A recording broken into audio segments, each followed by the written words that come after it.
자, 이번 이야기는 시청자 루다님께서 시들무에 찾아와 주셨습니다. 오늘 루다님께서 들려주실 이야기 어떤 이야기일지 같이 한번 빠르게 만나보도록 할게요. 여보세요. 아, 루다님. 네, 안녕하세요. 아이고, 밤이 늦었지만 하지만 루다님의 시간입니다. 네, 반갑습니다. 반갑습니다. 네. 자, 오늘 루다님께서 해주실 이야기.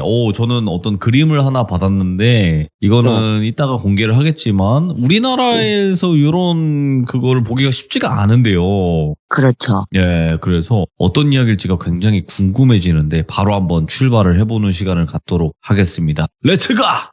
길이십니다. 루다예요.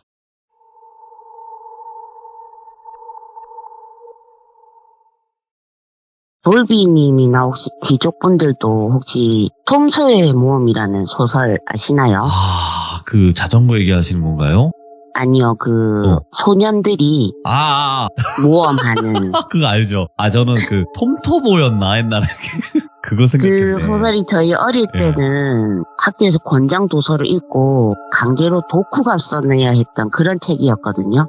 오늘은 그 소설 속 주인공들의 아지트였던 나무 위 오두막, 알지. 예. 트리하우스 얘기를 한번 해볼까 합니다. 그러니까 트리하우스가 해외 영화나 이런 데서 많이 봤었는데. 네, 그렇죠. 우리나라에서는 잘 없죠. 그런 나무도 잘 없고 그런 집을 지을 만한 굵은 나무가 잘 없다 보니까 잘 없는데 그 얘기를 한번 해볼까 해요. 이건 전에 들은 얘기고요. 그 얘기의 주인공에 대해서는 나중에 끝에 말씀드리겠습니다.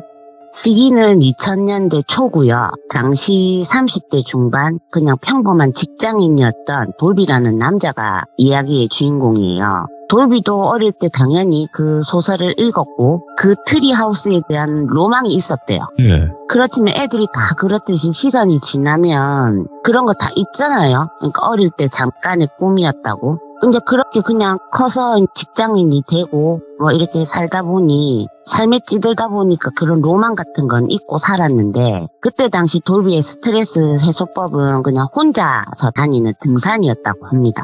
그 관광객이 별로 없는 산을 찾아가지고 혼자서 조용히 산을 타다 보면 직장에서 있었던 일이나 뭐 집에서 쌓인 스트레스가 조금은 풀리는 것 같았대요. 그래서 뭐 한 달에 2번씩 혼자 그렇게 산행을 다니곤 했대요. 그러다가 회사가 바쁜 시기가 와서 한 달이 넘도록 산에를 못 갔답니다. 그렇다 보니까 스트레스가 쌓였겠죠. 그런 참에 또 전날 밤부터 와이프가 잔소리를 막 하기 시작하더래요. 그래서 와이프를 피해서 주말 아침 일찍 어떤 산으로 갔답니다. 근데 그날은 좀 이상하더래요, 기분이. 평소였다면 혼자서 그냥 산에 오르면서 이렇게 쌓인 스트레스도 풀고 막 이렇게 하는데 그날은 이상하게 산을 오르면 오를수록 화가 나고 짜증이 막 올라오더래요. 막 일 시키고 자기한테 뭐 잘못했다고 뭐라는 직장 상사한테도 기분도 나쁘고 매일 잔소리 해대는 와이프도 짜증이 나고 이래서 그렇게 막 씩씩대면서 산을 올라가고 있는데 눈앞에 뭔가가 딱 보이더래요. 그냥 딱 꽂히더랍니다. 그게 뭔고 하니 나무였대요. 밑동이 엄청 굵고 커다란 나무였다는데 예? 그냥 딱 보자마자 그냥 딱 꽂혔답니다. 우와, 진짜 멋있다. 우리나라에 이런 산에 이런 나무가 있나. 그런 생각이 막 들더래요. 그렇게 생각하면서 이렇게 가만히 보고 있는데 머릿속에서 반짝하더랍니다. 어릴 때 꿈꿨던 그 트리하우스. 이런 나무에 그런 트리하우스를 하나 지으면 정말 좋겠다는 생각이 들더래요. 그래서 그날은 더 이상 산에도 안 오르고 눈에 꽂힌 그 나무만 주구장창 보면서 트리하우스만 머릿속에 상상으로 계속 그리다가 그러면서 그렇게 집에 왔대요. 그런데 하루가 지나고 이틀이 지나고 일주일이 지나도 그 나무가 머릿속에서 잊혀지지 않더래요. 나중에는 꿈에도 나오더랍니다. 자기가 그 나무에 트리하우스를 만들어가지고 트리하우스 위에서 막 산을 쳐다보고 있는 자기 모습이 꿈에도 나오더래요. 예. 그래서 다시 갔대요, 그 산에. 그러니까 그 자리에 그 나무는 있더랍니다. 다시 본 그 나무가 역시나 너무 멋지더래. 그날도 똑같이 머릿속으로 트리하우스 설계만 계속 하다가 또다시 돌아왔대요. 근데 돌아오는 길에도 트리하우스를 꼭 지어야겠다는 그 생각밖에 안 들더랍니다. 예. 그래서 다음날부터 시간이 날 때마다 알아보기 시작했대요. 근데 뭐가 엄청 복잡하더랍니다. 그 나무가 있는 산이 국가 소유 산이라고 해도 딸랑 그 나무 한 그루만 살 수 있는 것도 아니고 그렇다고 산야를 임대를 하자니 그 땅에 번지가 없잖아요, 산은. 그러니까 그것도 안 되고 만약에 그 산에 주인이 있다 손 치더라 해도 그 주인이 그 나무 한 그루만 딸랑 팔지는 않을 거 아니에요. 예.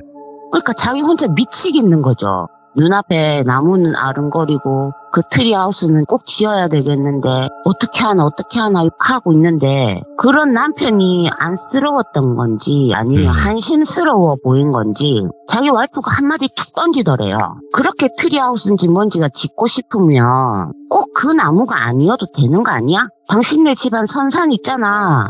그 산에도 찾아보면 작은 오두막 지을 나무 한 그루는 있겠지 이러더랍니다. 그 말을 듣고 내가 왜 그 생각을 못했지 했대요. 예. 그래서 당장에 집안 어른들한테 연락을 드렸답니다. 그 연락을 드리면서도 솔직히 좀 그렇게 생각했대요. 다들 옛날 어르신들이니까 선산에 그런 거 짓는 다음에 분명히 뭐라 하시지 않을까 하면서 걱정을 하면서 상의를 드렸는데 네? 생각지도 않게 구덩이를 파는 것도 아니고 뭐 나무 한 그루쯤이야 어떻겠냐 이러면서 산소 근처 해집지만 말아라 하시면서 너무 흔쾌하게 승낙을 해주시더래요. 그 이제 돌비는 신이 났겠죠. 그때부터 트리하우스 업체를 알아보고 카페에 가입을 하고 유튜브 영상을 찾아보고 혼자 설계도도 막 만들어보고 난리가 났었답니다. 근데 이게 생각보다 은근 돈이 꽤 들더래요. 어째야 되나 하면서 그 영상 보면 혼자 왜 셀터 짓는 사람들 영상들 막 있잖아요. 그 영상을 돌비가 어디서 봤나 봐요. 그 나무 위에 바닥만 이렇게 인부들 불러서 올리고 지붕 올리고 하는 거는 혼자서 어떻게 할 수 있을 것 같더랍니다. 그 영상을 보니까. 그래서 그날부터 또 쉬는 날만 되면 선산을 헤매 돌아다니기 시작했대요. 오두막을 지을 만한 나무를 찾아서 다행히 적당한 나무 한 그루를 찾았대요. 그 전에 갔던 산에서 본 나무처럼 그렇게 막 꽂힌 건 아닌데 뭐 적당히 밑동도 굵고 높이도 꽤 되는 것 같아서 이 나무에다 지으면 될 것 같다 싶더랍니다. 그런데 어른들이 산소 근처는 해집지 말으려고 하셨잖아요. 근데 그 어른들이 말한 산소 근처가 어디까지인지가 참 애매하더래요. 그 나무가 있는 자리가 산소들이랑 그리 가깝지도 않고 멀지도 않은 애매한 거리였대요. 그래도 트리하우스에 꽂힌 돌비는 그땐 그렇게 생각했답니다. 뭐 어때? 뭐 바로 옆도 아니고 구덩이 만드는 것도 아닌데 뭐 괜찮을 거야 하면서 그 길로 회사에 휴가를 내고 인부들을 불러서 트리하우스 착공을 시작했대요. 그 영상으로 볼 땐 이게 아무리 편집이라지만 바닥 올리는데 길어도 하루 이틀이면 올리지 않을까 했는데 인부 셋을 불러서 넷이서 하는데도 바닥만 올리는데 3일이 넘게 걸렸대요. 이제 벽면을 올려야 되는데 휴가는 끝이 나버렸고 그렇다고 트리하우스 짓자고 회사를 때려칠 순 없으니 당연히 주말이나 자기 시간 날 때마다 선산으로 가서 트리하우스 만들기 시작을 한 거죠. 예. 그렇게 하다 보니까 시간이 오래 걸릴 수밖에요. 비가 오면 못하고 이제 좀 방법을 알겠다 싶어서 해보려고 하니 겨울이고 뭐 이리저리 하다 보니까 가을에 시작한 일이 해가 넘어서 봄이 됐답니다. 봄이 되고 나서 드디어 지붕을 올리고 마무리 작업만 하면 자기가 어릴 적 꿈꿨던 그 트리하우스가 완성이 되는 거였대요. 네. 이제 너무 좋았겠죠. 그래서 그 다음 주 주말에 마무리 작업을 하러 그 트리하우스로 간 거예요. 아, 예. 자동차 배터리를 연결을 해놓고 전선을 깔고 전구를 끼우고 뭐 이런 식으로 해서 드디어 완성이 된 거죠. 혼자 있는데 너무너무 좋더래요. 완성된 기념으로 간단히 음식도 만들어 먹고 뭐 사진도 찍고 뭐 이렇게 하면서 있다 보니까 슬슬 잠이 오더랍니다. 어차피 그날은 완성해놓고 그날 거기서 잘 요량을 하고 갔기 때문에 그냥 좀 쉬었다 일어나야지 하고 누웠다가 그대로 잠이 들었대요. 얼마나 잤을까? 득득득득 하는 이상한 소리에 잠에서 탁 깼대요. 이게 무슨 소린가 하고 들어보니까 뭔가가 이렇게 나무를 긁는 것 같은 소리 같았답니다. 근데 거기가 산이잖아요. 그리고 또 창 밖을 보니까 어두컴컴하더래요. 아, 밤이구나. 그래서 뭐 야생동물이 나무를 긁나 보다 이렇게 생각만 했대요. 그렇게 또 그날이 그렇게 지나갔어요. 자기가 그렇게 갖고 싶었던 트리하우스가 생겼으니까 매번 주말만 되면, 휴일만 되면 거기로 가는 거죠, 자기 혼자서. 근데 보통 그렇게 되면 와이프가 난리를 칠만도 하잖아요. 근데 이상하게도 아무 잔소리를 안 하더래요. 예. 그래서 더 좋았답니다, 자기는. 그렇게 트리하우스를 왔다 갔다 주말마다 드나든지 한 3개월 전 지났을 무렵, 그때가 딱 마침 여름 휴가 시즌이었대요. 그래서 연차까지 끌어다가 회사에다가 일주일 휴가를 내고 와이프한테 나 휴가 동안 트리하우스 간다 이랬답니다. 근데 그때도 와이프가 아무 말을 안 하더래요. 이상하다 싶으면서도 그냥 마냥 좋으니까 자기 혼자 일주일 지장을 봐서 트리하우스로 간 거예요. 가서는 혼자서 밥도 해먹고 창문하고 입구문을 활짝 열어놓고 이렇게 앉아있는데 너무 좋더래요. 산바람도 있고 막 도시의 그 답답한 공기보다 시원한 공기며 막 너무 좋더래요. 그러고 있다가 그날도 너무너무 좋았겠죠. 근데 그 딱 한 가지만 빼고 그 득득득득 거리는 그 나무 긁는 소리. 그 소리는 갈 때마다 들렸대요. 갈 때마다 들렸는데도 처음에 신경이 쓰이던 소리가 어느 순간부터는 적응이 됐는지 신경도 안 써지더랍니다. 그래서 뭐 그날도 그렇게 밥 해먹고 혼자 놀다가 잠이 들었대요. 근데 그날은 꿈을 꿨대요. 꿈속의 돌비가 역시 그 트리하우스 안에서 자고 있더랍니다. 근데 그 꿈속에서도 그 소리가 들리더랍니다. 득득득득 하면서 나무 긁는 소리가. 그래갖고 그 꿈에서는 돌비가 벌떡 일어나더래요. 그 소리에. 예. 그리고 입구 밖으로 나와가지고 그 난간 아래로 이렇게 쳐다보더래요.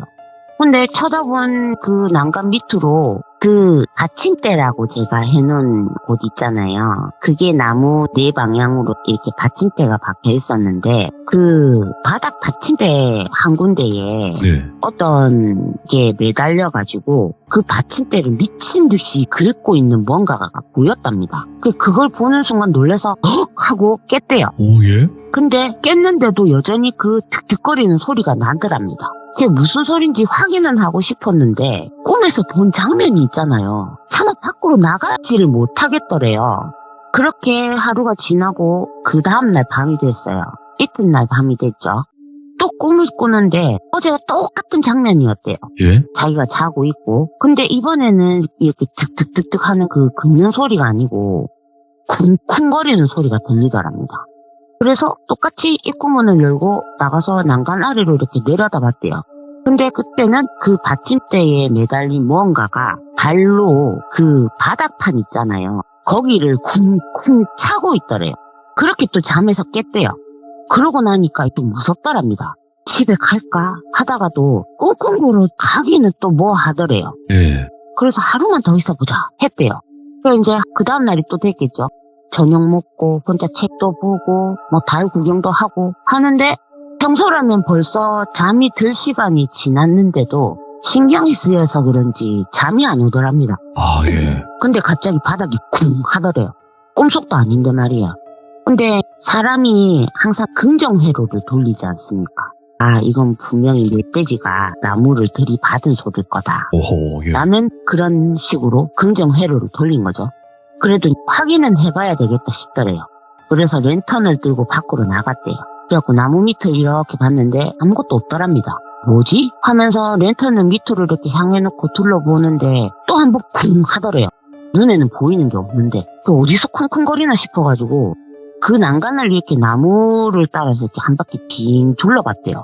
근데 아무것도 안 보이더래요. 돌비 눈에는. 근데 그때서야 무섭기 시작하더랍니다. 아무것도 안 보이니까. 꿈에서 본 내용인지 기억이 나는 거죠. 그래서 얼른 오두막 안으로 들어갔대요. 들어가서 문을 잠가놓고 쪼그리고 앉아 있었답니다. 근데 갑자기 불이 탁 꺼지더래요. 제가 아까 말씀드렸잖아요. 자동차 배터리를 연결해가지고 전기를 연결해놨다고. 근데 그게 그냥 꺼질 리는 없는데 갑자기 탁 꺼진 거죠. 한밤중에 산속에 캄캄한데 얼마나 무섭겠어요. 부랴부랴 막 랜턴을 찾아가지고 다시 켜가지고 오두막 구석에 다시 쪼그리고 앉아 있었답니다. 근데 바닥이 또 쿵 하고 울리더래요. 이게 뭐지 하고 있는데 이번에는 막 지진이 난 것처럼 나무가 막 흔들리더래요. 그렇게 오두막 밖으로 나가지도 못하고 아침이 될 때까지 구석에 쪼그리고 앉아서 잠도 못 자고 있다가 아침이 되자마자 집으로 바로 갔대요. 근데 집으로 갔을 때 와이프가 좀 이상하더랍니다. 왜 벌써 왔냐 하더래요. 거기 좋아하지 않았냐고. 다시 가라고 그러더래요. 좀 무서웠지만 아니다 놀만큼 돌았으니까 당분간 안 갈 거야 하는데 와이프 반응이 정말 이상하더래요. 돌비를 다시 그 오두막으로 막 못 보내가지고 간절부절하는 것 같은. 와이프 반응이 좀 이상하긴 해도 일단 집에 왔으니까 괜찮겠지 싶었대요. 근데 집에 돌아간 그날 밤도 또 똑같은 꿈을 꿨는데 이번에는 그 뭔가가 선명하게 보이더랍니다. 하얀 한복을 입은 할머니셨대요. 그 할머니가 오두막 바다 받침대에 이렇게 매달려가지고 받침대를 막 긁다가 그 받침대를 또 잡고 발로 막 그 바닥을 그렇게 쿵쿵 차다가 막 그 나무를 흔들다가 막 그러더랍니다. 그런 꿈을 그 휴가 낸 동안 계속 꿨대요. 그러니까 잠을 제대로 못 잤을 거 아니에요. 회사 일도 하는 둥 마는 둥 하다가 도저히 안 되겠어서 결국엔 무당을 찾아갔대요. 그 당집에 딱 들어갔는데 무당이 돌비를 딱 보면서 코 하고 헛웃음을 치더랍니다. 그러면서 한다는 말이 야 너는 도대체 어딜 싸돌아다녔길래 한 맺힌 귀신 하나에 화가 머리 끝까지 난 조상을 달고 그렇게 들어오냐 이렇게 하더래요. 그래갖고 그게 무슨 말이냐고 그랬대요. 그러니까 네 뒤에 처녀 귀신 하나랑 할머니 한 분이 계시는데 처녀 귀신 쟤는 어디서 붙은 것 같다마는 할머니는 보아하니니 조상인 듯한데 화가 머리 끝까지 나 계신다 이러시더래요. 그래갖고 아니 제가 뭘 한 게 없는데 그랬대요. 그랬더니 너 어디 돌아다녔냐 이러시더래요. 그래서 얘기를 해대요. 아, 그 산에 갔었고요. 그러면서 산에서 나무를 본 일부터 그 나무를 보고 트리하우스를 지어야 되겠다 생각을 하고 그래서 선산에 가서 트리하우스를 짓고 막 하는 그런 얘기를 막 했답니다. 그랬더니 그 무당이 하는 말이 야, 그 천혁이 씨는 네가 그 나무 봤다는 그 산에서 붙은 것 같은데 네 할머니가 화난 이유는 나도 잘 모르겠다. 거기 어디냐 이러더래요. 그래갖고 같이 가보자 하더래요. 그래서 알겠다 하고 날짜를 약속을 잡고 돌아갔대요. 근데 이튿날이 됐을 때 무당한테 전화가 오더랍니다. 그 무당이 하는 말이 야, 니 그 트리하우스인지 뭔지 지을 때 그 재료를 뭘로 썼니? 이러더래요. 그래갖고 저 목재 다 샀는데요? 이랬대요. 그래? 다 재료 산 거 맞지? 이러더래요. 네, 이랬대요. 그래 알았다 하고 전화를 끊더래요. 이게 뭐 때문에 이런 걸 물어보지 하고 가만히 생각을 하다 보니까 갑자기 생각이 나더랍니다. 그 트리하우스를 지을 때 그 목재를 다 이제 목재상에서 샀을 거 아니에요. 바닥판도 사고 뭐도 사고 다 했는데 받침대로 받칠 만한 나무가 없더랍니다. 그게 모자랐던 거예요. 거기가 산이다 보니 그리고 자기네 선산이잖아요. 그러니까 뭐 거기에 있는 나무 보면 베어도 되겠지라는 생각을 했대요. 그러면서 그 트리하우스를 지으려고 했던 그 나무 주변을 받침대를 할 만한 나무가 있나 싶어서 막 이렇게 돌아다니면서 봤답니다. 그랬는데 마침 나무 한 그루가 딱 보이더래요. 아, 이거를 잘라가서 받침대로 받치면 괜찮겠다 싶은 생각이 들었대요. 그래서 그 나무를 잘라다가 그 나무를 쪼개가지고 받침대로 갖춘 거죠. 사방을. 그게 버뜩 생각이 나더래요. 그래서 무당한테 다시 전화를 했대요. 아, 제가요, 목재가 모자라가지고 우리 산에서 나무를 한 그루 벤 게 있어요. 이렇게 얘기를 했대요. 그랬더니 아하 이러시더랍니다. 그러더니 며칠 날 보자 이라고 전화를 다 끊더래요. 그러고서는 그 날이 됐대요. 그날이 돼서 무당을 만나가지고 자기 트리하우스가 있는 선산으로 갔답니다. 갔는데 그 트리하우스를 딱 보자마자 그 무당이 무릎을 꿇고 딱 앉더래요. 그러면서 방울을 흔들면서 뭐라 막 말을 하더랍니다. 그러더니 아유 조상께서 화를 푸시는 게 어떠시겠냐. 그래도 자손이지 않으시냐.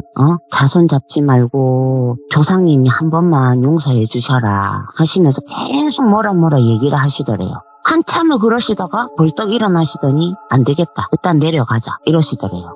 그렇게 산을 내려왔답니다. 그게 무당이 하는 말이 니네 집안 어른들 다 불러라 이러더래요. 그래갖고 왜요? 이랬더니 아니 빨리 불러라고. 너 잘못하면 큰일 난다고. 빨리 불러라고 하더래요. 그래갖고 집안 어른들을 다 불러 모았대요.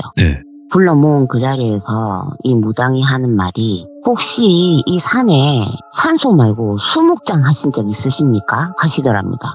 집안 어른들이 있다 하더래요. 몇 그루가 있다고. 수목장 해놓은 나무가 몇 그루 있다라고 말을 하더래요. 이제 그 무당이 돌비를 이렇게 쳐다보더니 한심하다는 듯이 보면서 이 집안 조상님이 지금 화가 대단히 나셨다. 이 어리석은 자손이 조상 묻어놓은 나무인지도 모르고 그걸 베가지고 지 집 짓는 받침대를 만들어 놨으니 조상이 노하셔도 너무 노하셨다고 이거 안 풀어주시고 그냥 놔두시면 자손 다치겠다고 그렇게 말을 하더래요. 무당이. 그 말을 들은 집안 어른들 얼굴이 하얘지더랍니다. 돌비는 그 자리에서 무슨 말을 못 하잖아요. 자기가 저지른 일이다 보니 그러면 어떻게 해야 되냐 했더니 큰 제사를 지내야 된다. 이거는 그냥 그 화나신 조상 한 분만 모셔놓고 해서는 될 일도 아니고 이 집안 조상님들 다 불러서 그 조상님들한테 자손 용서해 주라고 다 같이 빌어달라고 그렇게 해야 되는 큰 제사를 지내야 된다 얘기를 하더래요. 그래서 결국에는 큰 돈을 들여서 그 제사를 지냈답니다. 근데 그래 놓고 나니까 그 처녀 귀신이 있잖아요. 그 처녀 귀신은 뭔지가 또 궁금해지더래요. 그래서 그 무당한테 물어봤대요. 그럼 그 처녀 귀신은 뭐냐 이랬더니 안 그래도 너한테 내가 그걸 한번 물어보려고 했는데 너 그 나무 봤다는 산이 어디니? 이러더랍니다. 그래서 또 그 무당하고 그 처음에 눈에 딱 꽂혔던 그 나무가 있던 산으로 갔대요. 산으로 갔는데 아무리 올라가도 그 나무가 안 보이더랍니다. 왜 안 보이지? 왜 안 보이지? 하면서 올라가는데 무당이 뒤에서 혀를 쯧쯧쯧쯧 차더랍니다. 아니 귀신한테 홀려갖고 본 나무니 맨정신에 그게 보일 리가 있냐 이러더래요. 그러면 그 처음부터 그 나무를 자기가 귀신한테 홀려서 본 거냐고 물어봤대요. 맞다 하더래요. 그래서 그럼 내가 지금 귀신한테 홀려가지고 엄한 짓을 한 거였네 싶더랍니다. 예. 그래서 그 귀신은 뭐 별 그거 없었대요. 부적 한 장 받고 그냥 끝났답니다. 근데 그 와이프가 이상하잖아요. 가만히 생각해보면. 그래서 집에 가서 와이프한테 물어봤대요. 당신 내가 트리하우스 짓는다고 그렇게 난리를 지을 때 왜 내한테 아무 말도 안 했냐. 그러니까 자기 와이프가 자기를 미친놈 쳐다보듯이 쳐다보더래요. 그래갖고 당신이 내보고 산산의 나무 알아보라고 하지 않았냐고 그렇게 얘기했더니 자기 와이프 표정이 희한하더랍니다.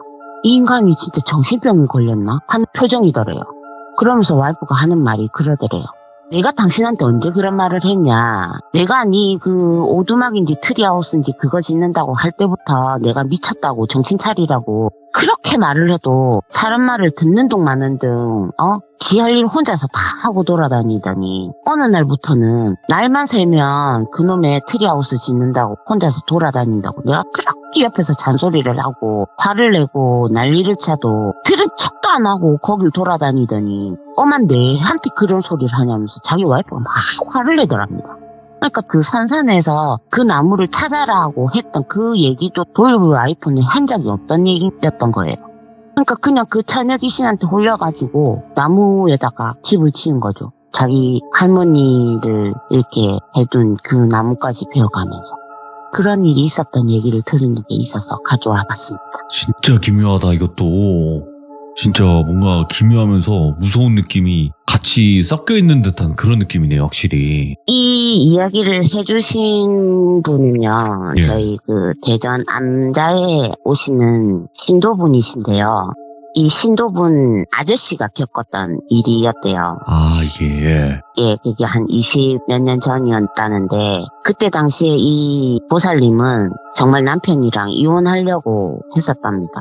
자기 말을 귓등으로도 듣지도 않고, 진짜 뭐에 씌인 사람 마냥, 이렇게 휴일만 되면 거기를 못 가서 막 난리를 치고, 잠꼬대를 막 하고 하는데 정말 미친 사람인 줄 알았대요. 근데 알고 보니까 그게 귀신한테 씌어가지고 자기가 자기 남편 산산에다가 그런 나무 집을 지으라고 했었다는 둥 이런 식으로 자기한테 막 얘기를 하더랍니다. 그래서 그때 돈을 엄청 깨먹으셨다 하더라고요. 야, 근데 진짜 홀리면 이게 답이 없구나. 근데 뭐 그 남편분은 아직도 홀리고 다니시나 봐요. 뭐 오셔서 저한테 이런저런 얘기 엄청 많이 해주셨거든요. 아, 진짜 오늘 루다님께서 오늘 이야기를 왜 하시려고 하셨는지 그 의미를 확실하게 알았고, 사실상 시들무 자체에서 홀린 사연은 굉장히 많거든요. 항상 저도 생각을 해요. 홀린다는 게 도대체 정확히 뭘까? 라고 생각을 했는데, 루다님께서는 제가 한번 의견을 드릴 테니까 이게 같은 생각일까 아닐까만 얘기를 해주시면 좋을 것 같아요. 저는 홀린다고 생각을 하는 게 네. 뭔가 어떤 한 귀신이 있어요. 예를 들면 어떤 뭐 돌비라는 귀신이 있는데 그 귀신이 힘을 쓸 수 있는 영역이 있다고 생각을 해요. 그렇죠. 그 영역 안에 조금 영적인 능력이 있거나 좀 좀 휘둘릴 수 있는 그런 좀 잘 타는 사람이 들어왔을 경우에 홀린다. 홀리게 할 수 있다. 좀 이런 느낌으로 그렇죠. 항상 뭐 생각을 했거든요. 눈을 가린다든지 네네네. 아니면 뭐 자기 목소리를 이렇게 각인시켜 둔다든지 네네.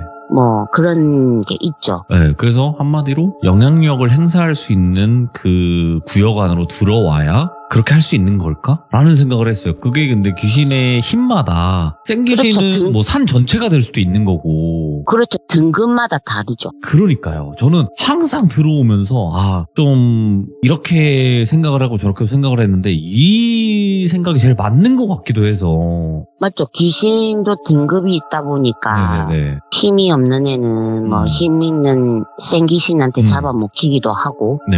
뭐 그렇다 보면 이제 뭐 진짜 센 귀신들은 신령하고도 싸운다고 하잖아요. 아, 맞죠. 네. 그러니까 이제 그렇게 되면 정말 그런 귀신한테는 뭐 걸리면 답이 없는 거고요. 오늘 루다님의 이야기 너무나 잘 들었고, 그리고 제 개인적인 생각의 답변까지 또 너무너무 감사드립니다. 정말 고맙습니다, 루다님. 네, 감사합니다. 네, 고마워요. 네. 자, 이번 이야기는 시청자 루다님께서 찾아와 주셨습니다. 오늘 루다님께서 해주실 이야기는 어떤 이야기가 될지 같이 한번 들어보도록 할게요. 여보세요? 루다님. 네, 안녕하세요. 아이고, 오랜만에 뵙습니다. 네, 오랜만에 뵙네요. 네, 잘 지내셨어요? 네, 뭐 갑자기 뭐 제도 갔다 오고 뭐 이래저래 좀 바빴어요. 고생 많으셨습니다. 그래도 루다님께서 다시 찾아와 주셔서 너무나 기쁘고, 오늘 루다님의 이야기는 어떤 이야기가 될지 궁금하네요. 네, 알겠습니다. 네, 자, 그러면 바로 출발을 해보도록 하겠습니다. 렛츠가! 길이십니다. 루다예요.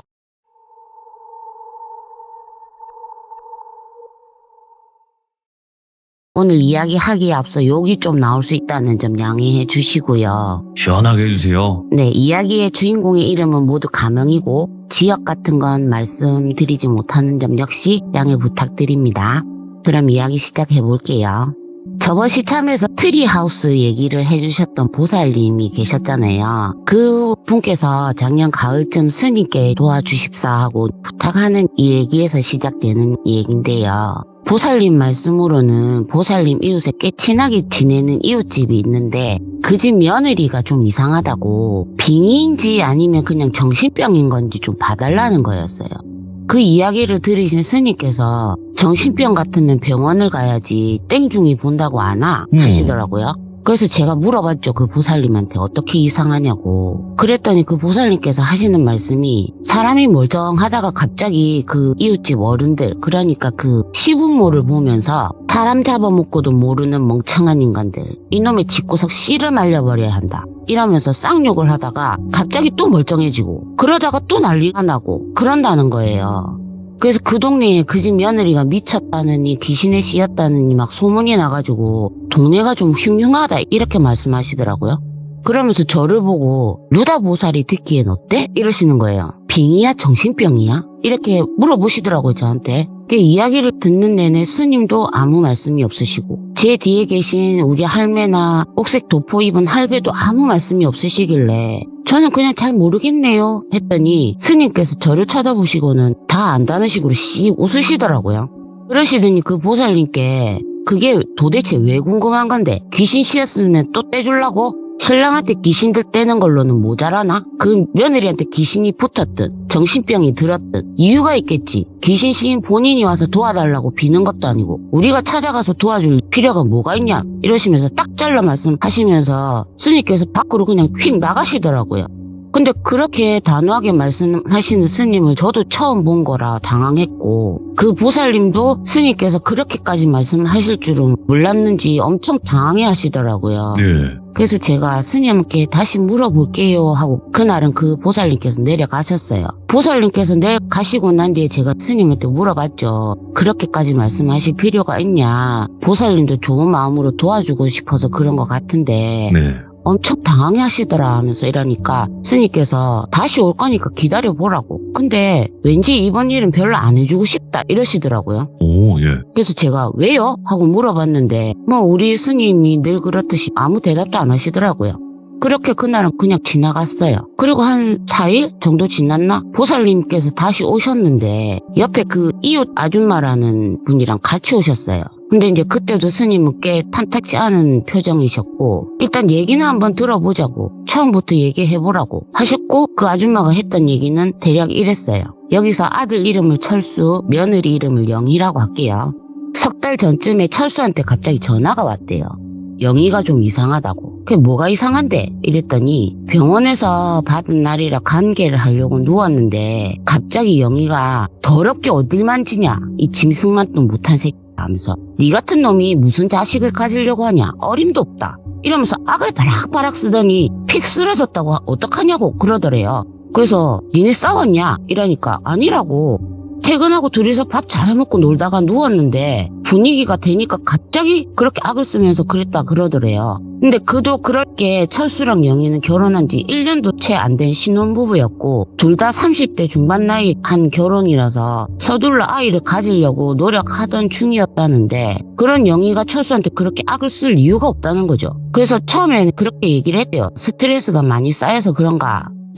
너무 부담 주지 말고 잘 다독여봐라 했는데도 그 뒤에도 잘 지내다가도 철수가 영희랑 잠자리만 가지려고 하면 발작을 하더랍니다. 근데 문제는 그러고선 정신이 돌아오면 기억을 못 하더래요. 그래서 병원을 데리고 갔겠죠 당연히.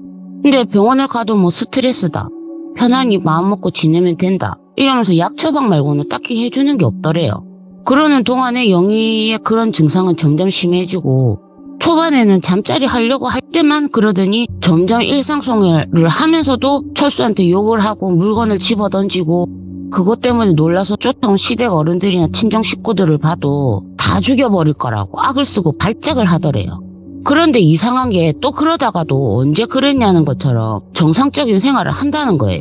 방금까지 죽일 것들, 뻔뻔한 인간들, 갈기갈기 찢어 죽일 거라고 악을 바락바락 쓰다가 언제 그랬냐는 것처럼 자기야, 어머님, 아버님 이러니까 무서워서 못 살겠다고 좀 도와달라고 그러시더라고요. 그 얘기만 들었는데도 아 이건 뭐가 하나 붙었네 싶었는데 스님도 그렇게 생각하셨는지 그럼 본인을 데리고 오라고 본인을 데리고 와서 봐달라고 해야지 얘기만 듣고 우리가 어떻게 하냐 그 영이라는 사람 데리고 오라 이렇게 하셨는데 옆에서 얘기를 듣고 계시던 보살님께서 안 그래도 데리고 오려고 했는데 안 간다고 내가 거길 왜 가냐고 또 악을 바락바락 써가지고 그래서 두 번은 먼저 온 거라고 그러더라고요. 그 말을 저는 가만히 그냥 듣고 있는데 스님께서 저를 빤히 쳐다보세요. 그래서 웃으시더라고요. 그 제가 왜요? 이랬더니 가서 보고 와 이러시더라고요. 왜 제가요? 이러니까 그럼 내가 가리 가서 보고 와 이러시길래 저는 두 번 말도 못하고 보살님하고 그 아줌마를 따라 나섰어요. 이게 철수랑 영희가 사는 집 앞에 도착해보니까 집 안에 들어간 것도 아닌데 벌써부터 등골이 싸하고 이명이 들리는 게 아 이게 뭐가 있긴 있나 보다 하는데 제 뒤에서 우리 할매랑 옥색도포 할배가 인상을 있는 대로 찡그리고 계시더라고요. 그걸 보는데 뭐가 됐든 아 이거 괜히 왔나 싶었어요. 예. 그래도 뭐 들어가지 말라는 말씀은 안 하셔서 그 아줌마랑 철수 집에 들어갔죠. 그 초인종을 누르니까 누구세요 하면서 문이 탁 열렸는데 문이 열리자마자 저도 그렇고 그 영희라는 사람도 그렇고 표정이 동시에 굳었어요. 아, 네. 제가 본 거는 그 영희 얼굴에 시꺼먼 얼굴을 한 여자의 형상이 겹쳐 보였고 영희는 아마 우리 할매랑 우리 옥색도포 할배를 본 것 같았어요. 그 눈이 마주치자마자 영희가 또 발작을 하대요. 눈은 제 뒤에 두 분을 보면서 예. 입으로는 아줌마랑 저한테 빨리 나가라고. 왜 왔냐고. 안 나가면 당장 두 연놈 다 죽인다고 막 악을 써대는데 사람 목에서 저런 데시벨의 소리가 나올 수 있나 싶더라고요. 계속 있어봐야 영이만 좀 상할 것 같아서 일단 그 아줌마랑 보살님이랑 저는 집 밖으로 나왔어요. 저는 두 말도 안 하고 씨인 거 맞아요. 스님이랑 상의하셔야겠어요. 이라고 도망치듯이 막 보살님 집으로 갔어요. 그 철수 집에 도착한 게 늦은 오후였다 보니까 암자로 다시 올라가기 좀 힘들어서 그날은 보살님 집에서 신세를 지고 다음날은 암자로 올라갔더니 스님은 보살님하고 통화를 하신 건지 대충 알고 계시더라고요. 그러면서 저보고는 뭘 봤냐고 물어보시길래 아니 그 며느리 얼굴에 까만 얼굴의 여자가 겹쳐 보였다 이렇게 말씀을 드렸죠. 영가가 뒤에 엎인 것도 안 좋은 건데 이게 겹쳐졌다는 거는 진짜 많이 위험하고 또 무서운 거라서 스님께서도 얼굴도 안 보고 급히 나를 잡아야겠다 싶으신지 여기저기 막 연락하시는 걸 보고 저는 제 방으로 돌아와갖고 우리 할매랑 할배한테 물어봤죠. 제가 본 게 뭐냐고. 그런데 우리 할배는 아무 말도 안 하고 우리 할매는 딱 한마디 하셨어요. 엄청 독한 원한기라고. 그렇게 며칠 후에 굿이 잡혔고 저랑 스님이랑 굿땅에 도착했을 때는 무당 선생님 세 분이 계셔서 아 이게 작은 굿은 아니겠거니 하고 보고 있었죠. 이게 뭐 스님이 굿땅에 왜 가냐 이렇게 궁금해 하실 텐데 다른 스님들은 어떠신지 잘 모르겠지만 저희 스님은 굿이 끝나고 나면 천도된 영가들 제를 스님께서 따로 지내주시기도 하고 뭐 저도 이유는 잘 모르지만 뭐 아무튼 그런 걸 지내주시기도 하고 뭐 스님께서 부탁받은 일을 또 무당 선생님들한테 다시 부탁을 드리는 거니까 뭐 가서 보신다고 하시더라고요. 뭐 그리고 저는 거의 뭐 스님 꼬북 역할로 따라가는데 가서 보다 보면 저도 모르게 영매 역할을 하기도 하고 뭐 그렇습니다. 아무튼 뭐 무당 선생님들하고 이제 스님하고 대화를 나누고 계시는 동안에 밖이 시끄러워지더라고요. 그 영희가 왔구나 싶었어요. 발작을 하면서 굿땅으로 들어오는데 이건 모르는 사람이 보면 굿하러 온 게 아니고 납치 의심 신고를 할 만큼 진짜 대단하게 발악을 하더라고요. 그래서 거의 두 팔 두 다리가 들린 채로 굿땅에 들어왔어요. 그 뒤로 다크서클이 무릎까지 내려온 것 같은 철수가 들어오고 그 철수네 부모님, 영희네 부모님, 뭐 영희의 친구로 보이는 사람들 두셋이 또 따라 들어왔고 그때까지도 영희의 발악은 계속되고 있었어요. 그 도저히 진정이 안 돼서 바라지 삼촌들 네 분이 영희를 이렇게 잡아가지고 명주천으로 둘둘둘둘 묶고 나서야 굿이 시작됐거든요.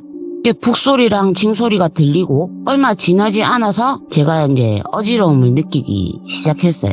그때부터 이 비디오 테이프 리플레이 하듯이 장면이 확확 바뀌기 시작하는 거예요. 영희가 발악하는 장면, 철수에게 악을 지르면서 물건 던지는 장면, 철수랑 영희 둘의 결혼식 장면, 뭐 데이트하는 장면, 뭐 이렇게 보였는데요. 여기까지는 뭐 둘이 연애사부터 굿이 시작되기 전에 모습이겠거니 하고 보고 있었는데 그 다음부터 보이는 장면이 이상한 거예요.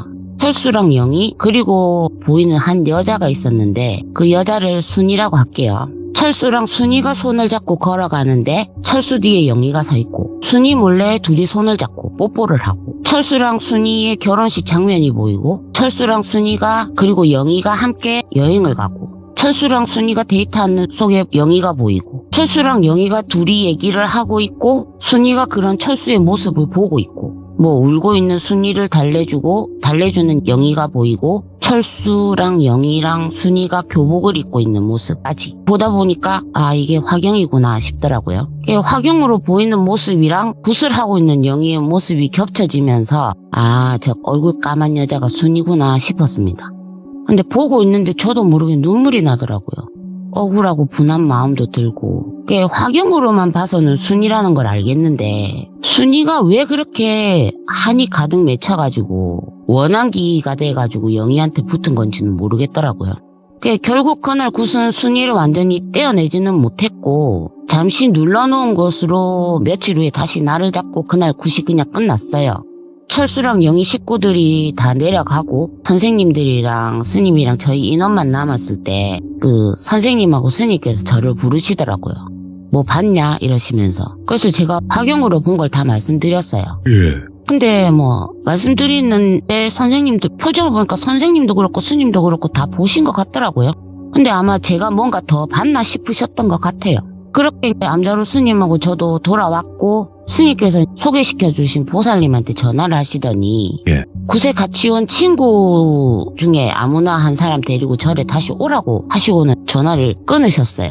그러고 나서 그 이튿날인가? 보살님이 그 이제 친구들 중 한 사람을 데리고 절에 올라왔는데 그 절에 올라온 친구라는 사람을 보니까 제가 또 놀랐죠.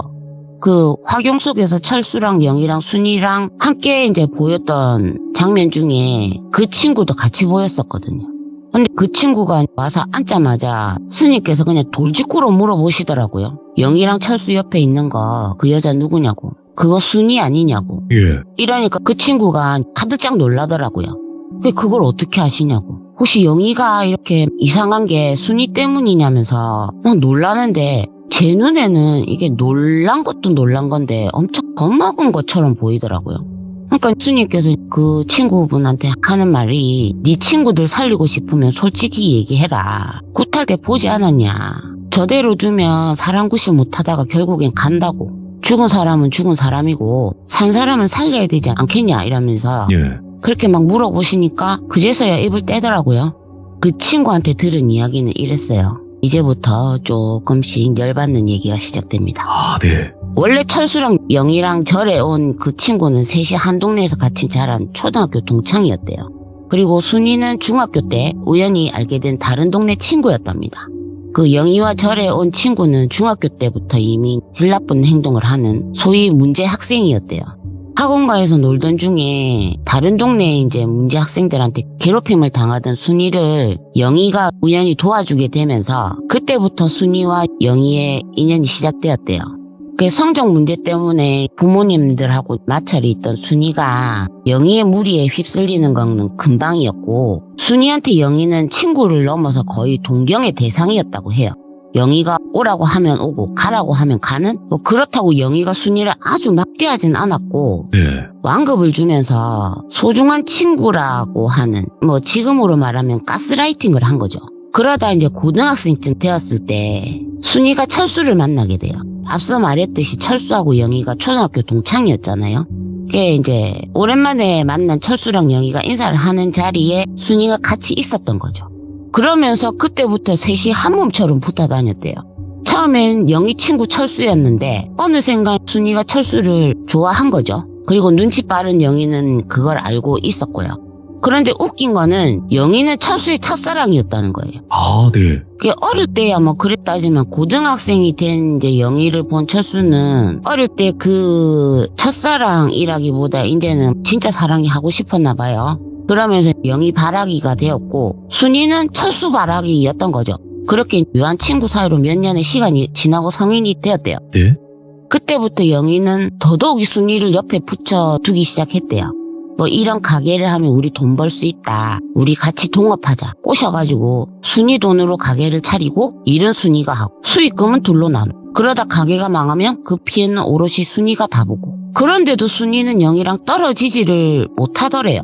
아마도 영희가 그렇게 가스라이팅을 한 거겠죠. 아, 예. 그러면서도 순이는 철수만 바라보고 있었고 철수는 영희만 바라보고 있고 그걸 아는 영희는 보란듯이 다른 남자들하고 연애를 하다가 그중 하나랑 결혼을 했대요. 그렇다 보니까 철수랑 순이 마음이 어떻겠어요. 그러니까 이제 술 마시고 취한 채로 철수가 순이한테 사고를 친 거죠. 순이 입장에선 사랑이 이뤄진 건데 철수 입장에선 이건 대형 사고였던 거예요. 그렇다 보니까 철수가 이제 순이를 피해 다녔고 그것 때문에 힘들어하던 순이를 보고 영희가 철수한테 남자 새끼가 책임도 안 질 일을 왜 하냐고. 아, 예. 네 순이한테 그러면 너희랑 친구 안 한다 이러면서 엄청 화를 냈대요. 그러니까 영희 바라기였던 철수는 영희 때문에 울며 겨자 먹기로 순이랑 사귀게 됐고 순이는 알면서도 자기 딴에는 사랑이 이뤄졌다고 생각한 건지 영희한테 엄청 고마워하면서 그때부터 더 잘했답니다. 영희한테. 그러다가 순이가 임신을 하게 되고 그렇게 철수랑 결혼까지 하는데 성공을 했대요. 결혼식에서 철수랑 순이는 정말 행복해 보였다고 해요. 그때는 그렇게 생각했답니다. 친구들도 전부 다. 아, 이제 드디어 철수도 영희를 잊고 이제 순이를 택했구나 싶었대요. 그런데 그게 아니었던 거죠. 결혼도 영희가 하라고 해서 한 거였대요. 그러니까 순이는 철수 겉가죽만 가진 거고 철수의 알맹이는 영희가 쥐고 있었던 거죠. 결혼을 하고서도 뭐 영희는 그 집이 자기 집인 것처럼 들락거렸대요. 그러다가 뭐 때문인지 순이가 유산을 했고 힘들어하는 순이를 도와준 값이고 영희는 아주 그 집에서 같이 살다시피 했다고 해요. 다시 아이를 가지려고 해도 웬일인지 잘 되지 않았고 어릴 때부터 한 동네에서 같이 큰 철수랑 영희다 보니까 철수 부모님들조차 순이보다는 어느 순간부터인가 영희가 며느리인 것처럼 그렇게 대하더래요. 점점 그 집에선 자기 자리가 없어졌다는 걸 느낀 순이가 그제야 영희를 좀 견제하기 시작했나봐요. 근데 뭐 눈치 빠른 영희가 그걸 모를 리가 없었고 철수랑 같이 순이를 타박하기 시작한 거죠. 임신이 안 되는 걸로 시부모한테 타박을 받고 남편인 철수는 순이를 투명인간 취급을 하고 영희는 그런 순이를 무시하고 그러다가 결혼한 지 3년이 채 안 돼가지고 결국 순이가 극단적인 선택을 했대요. 그리고 그 즈음 영희도 이혼을 하더랍니다. 그러고 나서 순이가 죽은 지 한 1년쯤 지나가지고 영희와 철수가 결혼을 했다고 해요. 그 친구가 아는 건 그게 다라고 하면서 울면서 얘기를 하더라고요. 예. 여기까지만 들어도 이거 여간 미친 것들이 아니구나 네. 싶지 않으세요? 네. 근데 저랑 스님은 뭔가가 더 있을 것 같더란 말이죠. 이것만 해도 충분히 원한기가 될 수는 있겠다 싶기는 했는데 뭐 그 친구한테 더 알아낼 수 있는 건 없고 예. 근데 뭔가가 더 있을 것 같다는 찜찜함이 계속 들었어요. 처음 굿한 거에서 눌러놓은 게 혐이 있긴 했는지 뭐 영희랑 철수 집에서 다른 연락은 안 오더라고요. 그러다 또 며칠이 지나가지고 다음 굿날이 됐고 저랑 스님 이제 굿당을 갔어요. 이번에 상도 더 크게 차려져 있고 선생님들도 2분이 더 오셔갖고 5분이 와 계시더라고요. 눌러놓은 것 때문인지 뭐 때문인지 이번엔 영희가 조용히 들어오대요. 발악도 안 하고. 친구한테 전해 들은 얘기 때문인지 그 뒤를 따라 들어오는 철수랑 그 집 식구들을 보는데 네. 제가 구역질이 올라오더라고요. 예. 간신히 참고 서 있다 보니까 이제 굿이 시작됐고 영희랑 철수는 이제 상 앞에 무릎을 꿇고 앉아 있었는데 철수는 미안함 때문인지 뭐 눈물을 줄줄 흘리면서 기도를 하고 있는데 네. 영희는 상황 파악이 안 되는 건지 도끼 눈을 하고 상을 노려보고 있더라고요. 그걸 보고 있는데 제 뒤에서 우리 할배께서 한마디 하시더라고요. 저는 틀렸다. 그 말이 끝남과 동시에 이제 징이 울리고 북이 울리면서 굿이 시작됐어요. 아, 네. 그러니까 이제 굿을 시작하신 이제 선생님께서 한참 이제 춤을 추시고 이제 공수를 날리시고 이러시는데 갑자기 옆에 계시던 대구 선생님께서 털썩 주저앉으시더니 대성통곡을 하시면서 악을 지르기 시작하시는 거예요. 근데 순이가 실리신 거겠죠? 그러면서 하시는 말씀이 나는 억울해서 못 간다. 저승이고 환생이고 이런 거 다 필요 없다. 이 2 연놈뿐만 아니라 이 연놈 집안 것들 모조리 내가 다 끌고 갈 거다. 내가 살아생전 이 2 연놈한테 속고 산 세월이 20년이 넘는데 고작 3달 내가 괴롭혔다고 살려달라고 나를 떼내려고 하냐. 아무리 그래도 난 안 간다. 옥황상제가 오셔도 나는 안 간다. 이러시면서 악을 지르시더라고요. 그러니까 다른 선생님들이 그러면 안 된다. 뭘 원하냐. 뭐가 그렇게 억울하냐 이러면서 달래시고. 그러던 중에 이제 선생님께서 철수를 노려보면서 하시는 말씀이 다 알고 있었다. 니노 첫사랑이란 거 다 알고 있었고 술 처먹고 들어와서 내를 안으면서 저 이름 부르는 것도 다 참고 참았다. 왜? 그런 니놈이라도 내가 사랑했고 아이 낳고 참고 살다 보면 언젠가는 나를 봐주겠지 싶어서. 그런데 어떻게 나한테 그렇게까지 하냐. 첫 아이도 그렇게 빼앗고 그리도 아이 갖길 원하는 걸 뻔히 알면서 나 몰래 그거 묶어버리고 임신 안 돼가지고 속상해하는 나를 달래면서 니놈은 무슨 생각이 들디? 재밌디? 야 이 개 내가 니놈한테 뭘 잘못했길래 나한테 그렇게까지 한 건데 하면서 소리를 치는데 그걸 듣던 철수가 놀란 얼굴로 대구 선생님을 쳐다보면서 버버버버버 거리다가 막 미안하다고 울면서 빌더라고요. 그런 철수를 보다가 선생님이 영희를 딱 쳐다보면서 하시는 말씀이 니한테 해줄 말은 딱 하나다. 이 사람들 다 못 데리고 가도 니만큼은 내가 데리고 갈 거다. 니네 그랬잖아. 우리는 죽어서도 친구라며. 전생에도 친구였을 거고 내세에도 친구일 거라며. 우리는 한 몸이라며.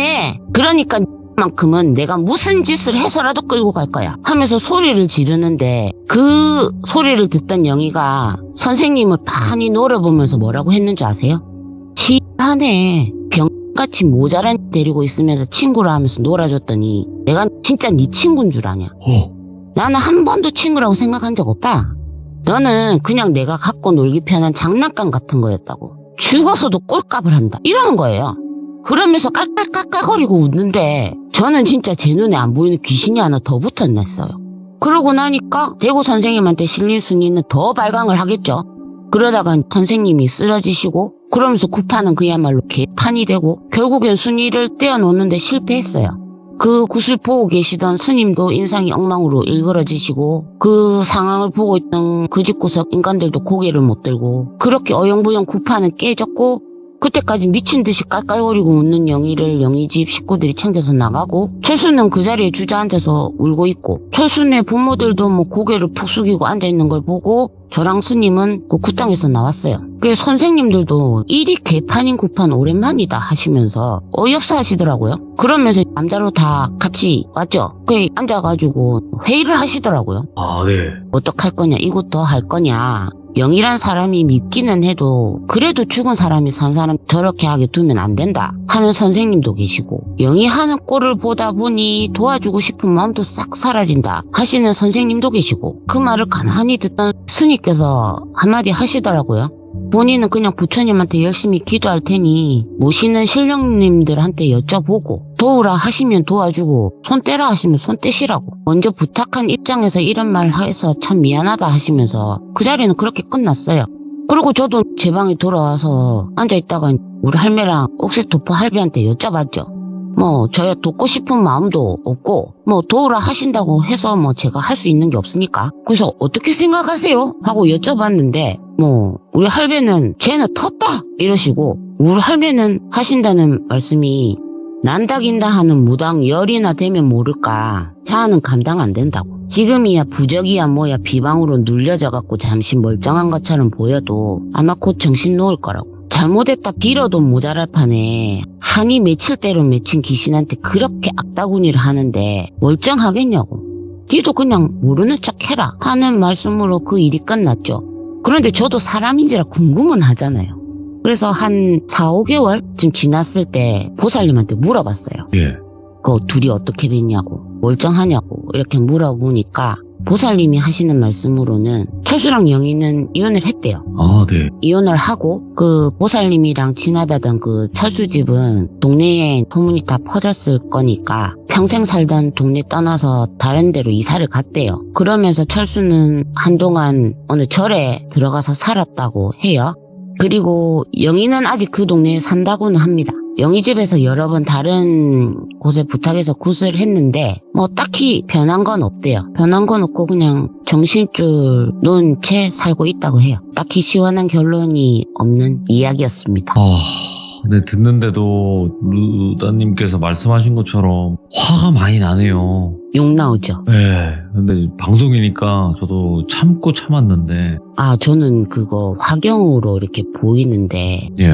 진짜 이렇게 속에서 울컥울컥 하더라고요. 그러니까 올라오면서 아, 지금 생각해도 눈물이 좀 나려고 하는데. 야. 눈물도 나오고 그 분하고 억울하고 뭐 한스러운 그런 게 막 느껴지니까. 근데 선생님들도 그러시더라고요. 네. 저렇게 이제 죽어서 그냥 한이 맺힌 귀신도 원한기가 무서운데 네. 딱 특정된 인물한테 한이 맺힌 거잖아요. 그렇죠. 그래서 붙은 거라 떨쳐내기 힘들 거라고 그러시더라고요. 참, 이 영적인 뭔가 귀신에 관련된 이야기가 슬프고 정말 또 불쌍한 그런 것도 있지만 정말 화가 나고 무서운 경우들도 많거든요. 근데 오늘 루다님께서 해주신 이야기는 제가 말한 두 번째로 말한 그 부분이지 않을까 생각을 하고. 근데 저는 네. 오늘 사연은 진짜 사람이 더 무서웠어요. 맞아요. 20년을 그렇게 사람을 속이면서 살 수 있었다는 게. 참 너무 할 말이 딱히 그렇게 할 말이 없어져요. 할 말이 네, 없어지는. 저도 이 이야기에서 정말 그냥 할 말이 없었어요. 뭐 이걸 뭐라고 얘기를 해야 되나 그쵸. 싶어서. 오늘 그래도 루다님께서 이렇게 또 잘 전달을 해주셔서 다시 한번 감사드리고 이제 바쁘셔도 자주 와주실 거라 믿습니다, 루다님. 이제 안 빠지고 네. 잘 나오겠습니다. 예, 죄송합니다. 추적팀을 보낼 거예요, 이제부터. 네, 알겠습니다. 죄송합니다. 알겠습니다. 감사합니다. 네. 근데 진짜 우라통이 터지는 사연들이 굉장히 많아요. 저희 사연 중에 아마 들어보신 분들은 아시겠지만, 그래서 저희 채널의 이야기는 귀신도 분명히 무서운 부분도 있지만 사람이 정말 또 어떻게 사람이 저럴 수가 있지라고 생각이 드는 그런 이야기들도 굉장히 많기 때문에 그냥 사람이 살아가면서 일어나는 일들이라고 생각하시고 이야기 들어주셔도 좋을 것 같고, 들으시면 또 댓글 꼭 남겨주시길 바라겠습니다. 감사합니다.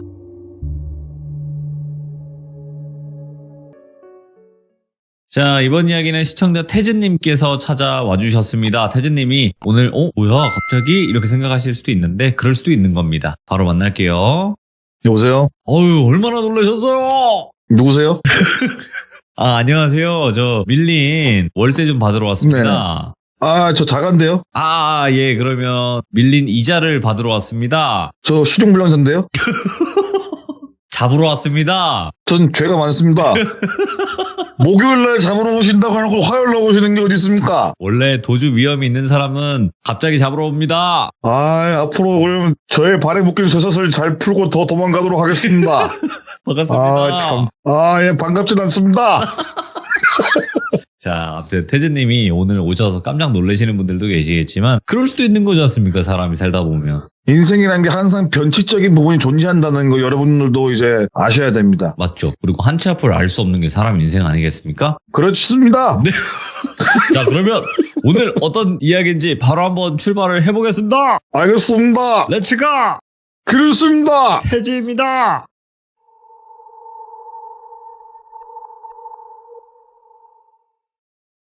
요번 건 이야기는 시리즈예요. 계속 쭉쭉쭉 한동안 이어갈 시리즈인데, 이번 이야기의 주인공은 익명으로 하겠습니다. 그냥 지역, 시대 이런 거 다 익명이고요. 아주 기괴하고 무서운 이야기 시리즈입니다. 그리고 이 타이틀은 귀신이 낳은 동자승이라는 타이틀로 쭉 밀고 갈 생각입니다. 귀신이 낳은 동자승 이야기 에피소드구나, 이게. 예. 오늘의 주인공은 언제나 늘 그렇듯 똘비로 칭하고 이야기를 시작하겠습니다. 똘비는 어릴 때 절에 버려졌어요. 그래서 부모님이 누군지 모릅니다. 자신의 이름은커녕 자기가 태어난 곳, 자기가 생일이 언제인지도 몰라요. 그래서 버려진 그날이 바로 똘비의 생일입니다. 때마침 그날이 부처님 오신 날이에요.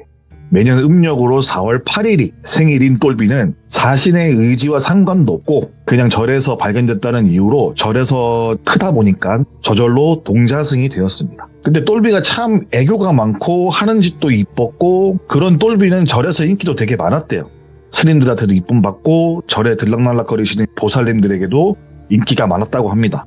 외모도 되게 귀여웠고 천방지축으로 막 뛰어다니고 놀고 막 이렇게 해도 스님들이 혼내기는커녕 아이고 이쁘다 해주었고, 때로는 누가 봤을 때는 버릇없게 스님의 머리를 딱딱 때리기도 하고 장난감처럼 목탁을 딱딱 두들기기도 하고 막 절을 뛰어댕기며 부처님 불상 위에 올라갔다가 내려갔다가 이런 식으로 약간 절 자체가 똘비에게는 큰 놀이터, 그 이상도 그 이하도 아니었어요. 그 시절 때는. 아무튼 이렇게 개구쟁이처럼 스님들 방석에 막 숨어서 낮잠도 들기도 했고 막 그렇게 보내던, 어찌 보면 버릇이 없을 수 있지만은 그냥 보통 그 나이 때 남자아이들은 거의 다 개구쟁이잖아요.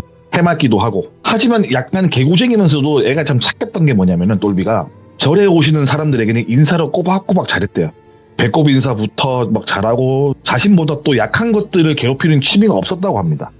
예를 들어서 그 어린 나이에 곤충을 괴롭힌다거나 그런 것도 없고, 오롯이 절만이 놀이터이고 스님들만 괴롭히는, 스님이 가장 친한 친구고 그런 정도의, 아무튼 그렇게 이쁘고 귀엽고 동글동글한 동자승 똘비는 그러한 유년기를 거쳐서 초등학교에 입학을 하게 됐다고 합니다. 근데 그 무렵부터 학교에서 똘비는 많은 따돌림을 받았다고 합니다. 일단 똘비가 초등학교 들어가기 전까지는 스님들과 지냈잖아요. 그래서 스님들을 제외하고 다른 사람들을 보는 거는 절에 오신 사람들밖에 없다 보니 또래 애들을 거의 보지 못했어요.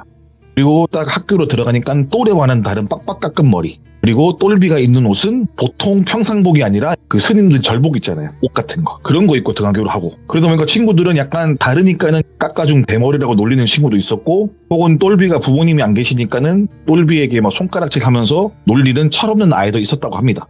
그때쯤부터 똘비는 스님이 되고 싶은 마음은 전혀 안 들었다고 하더라고요.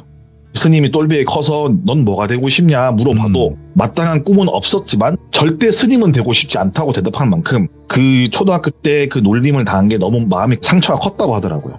그런 게 뭐 아이들 놀림의 대상이 자신이고 자신의 이름 대신 깎아중 대머리라고 놀리니까는 막연하게 그 시절에 그 똘비에게는 스님이라는 게 자신에게 있어서 좋은 이미지로 남아있지 않았다고 합니다. 그 당시 때는. 또래 아이들처럼 머리를 기르고 싶었고 또래 아이들이 입는 유행하는 옷, 뭐 신발, 하다못해 학용품까지도 가지고 싶었다고 하더라고요.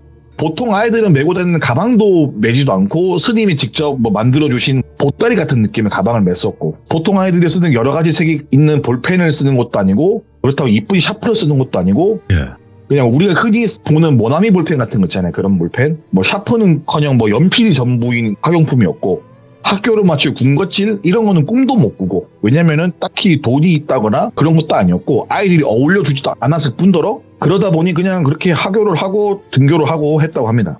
그러다가 자신의 처지가 때로는 너무 슬프기도 하고 그래서 그 어린 나이에 남몰래 울기도 했고 그래도 그 똘비가 이쁘다고 가끔 보살님들이 주는 용돈을 꼬깃꼬깃 모아서 또래 친구들과 어울리기 위해서 뭐 오락실이든 군것질을 하는 문방구든 뭐 가서 뭐 친해지고 싶어서 그렇게 꼬깃꼬깃하게 모은 용돈을 다 써도 놀아줄 때는 그때뿐인 거예요. 친구들도.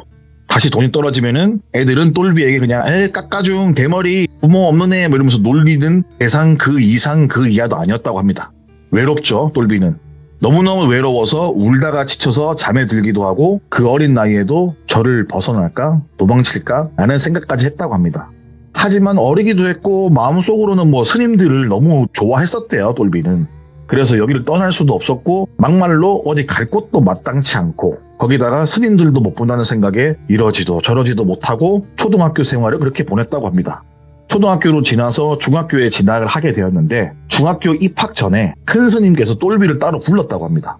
따로 불러내신 큰 스님께서 이야기하시길 그래 똘비야 그동안 승복을 입히고 머리도 스님처럼 빡빡 깎이고 조금이라도 네가 튀는 것 같은 행동이나 너의 몸가짐은 우리가 되게 엄중하게 대하고 질책했고 그 했던 부분은 스님들의 마음이 아니다. 언젠간 지금처럼 네가 조금 더 크게 된다면은 왜 그렇게 했는지 그리고 앞으로 어떻게 살아야 하는지에 대해서 이야기를 해주려고 한다. 하지만 지금은 다는 못 해주고 일단 중학교로 진학을 해야 되고 초등학교와 달리 중학교는 어느 정도 거리가 있다 보니까는 등하교하기에는 너에게 너무 힘들 것이다. 그나마 다행인 게 우리 절에 오시는 보살님 부부께서 잠시나마 너를 위탁해서 중고등학교까지는 책임을 지겠다고 하셨는데 이분들이 뭐 인품도 좋으시고 거기다가 두 분 다 교육자이시고 심성이 좋으신 분들이니까는 아무래도 여기 절에서 다니는 것보다 물질적으로든 정서적으로든 뭐든 간에 아마 지금보다는 훨씬 풍족하지 않을까 싶어서 너의 의중을 듣고 싶어서 불렀다라고 큰 스님이 이야기를 하셨다고 합니다. 절을 떠난다라. 그리고 누군지도 모르는 사람의 집에서 중학교, 거기다가 고등학교 다닌다? 라는 생각이 불편할 수도 있잖아요. 근데 절을 벗어나면 더 이상 승복을 입지 않아도 되고 머리도 길러도 되고 이게 모든 게 다 된다는 스님의 말씀에 혹했던 똘비는 잠깐 고민을 하다가 결국 스님께서 일러주신 보살님 집으로 옮겨서 중고등학교를 다녀야겠다는 마음을 먹게 되었습니다. 그렇게 마음을 먹은 뒤 며칠 뒤에 처음으로 뵙게 된 보살님 부부는 인상이 너무 좋았다고 하더라고요. 말하시는 것도 저처럼 품위가 느껴진다고 해야 될까? 뭔가 나긋나긋하면서 몸에서는 좋은 냄새도 나고 깔끔하게 잘 정돈된 옷도 입고 계셨고 정갈한 모습과 그리고 무엇보다 타고 온 차량부터 번쩍번쩍 빛나고 이런저런 모습들이 되게 단아하고 신사숙녀 같은 느낌의 보살님이었고 되게 젠틀했대요. 마치 저처럼. 첫눈에 이분들이 사는 집에 간다는 생각에 너무너무 기분이 좋았다고 합니다. 그 초등학교 다니던 시절 줄기차게 써왔던 모나미 볼펜 말고 이제 이쁜 볼펜도 살 수도 있고 달력을 찢어서 만든 공책이 아니라 정말 또래 애들이 쓰는 공책, 뭐 가방, 고무신도 아닌 운동화를 신을 수 있겠구나라는 뭐 기타 등등 이런 생각으로 머릿속에 너무나도 신났다고 하더라고요. 이제 떠날 채비를 하고 있는 와중에 평소에도 똘비를 많이 이뻐했던 스님들이 꼬깃꼬깃 몇 푼 안 되는 용돈도 쥐어주고 뭐 거기 가서 읽으라는 책도 선물해주는 스님도 있었고 뭐 아름아름 선물을 이렇게 해서 스님들이 줬고 이렇게 스님들이 눈물을 보이면서 합장을 해주는 스님도 있었고 그냥 안아주면서 덕담 대주는 스님도 있었고 뭐 이런 식으로 스님들의 배웅을 받으면서 그렇게 절을 떠났다고 합니다. 보살님 부부 손에 이끌려 차에 타고 산을 내려오는데 그 스님들이 안겨준 선물들을 막 만지면서 뭐 편지, 책, 용돈, 기타 등등 많은 선물들을 바라보다가 뒷자리 뒤에 창가로 바라보니까는 스님들이 손을 흔들어주고 있는 모습 보이더래요. 똘비가 가는 걸 보면서 그 순간 똘비도 울컥 눈물이 펑펑 났다고 합니다.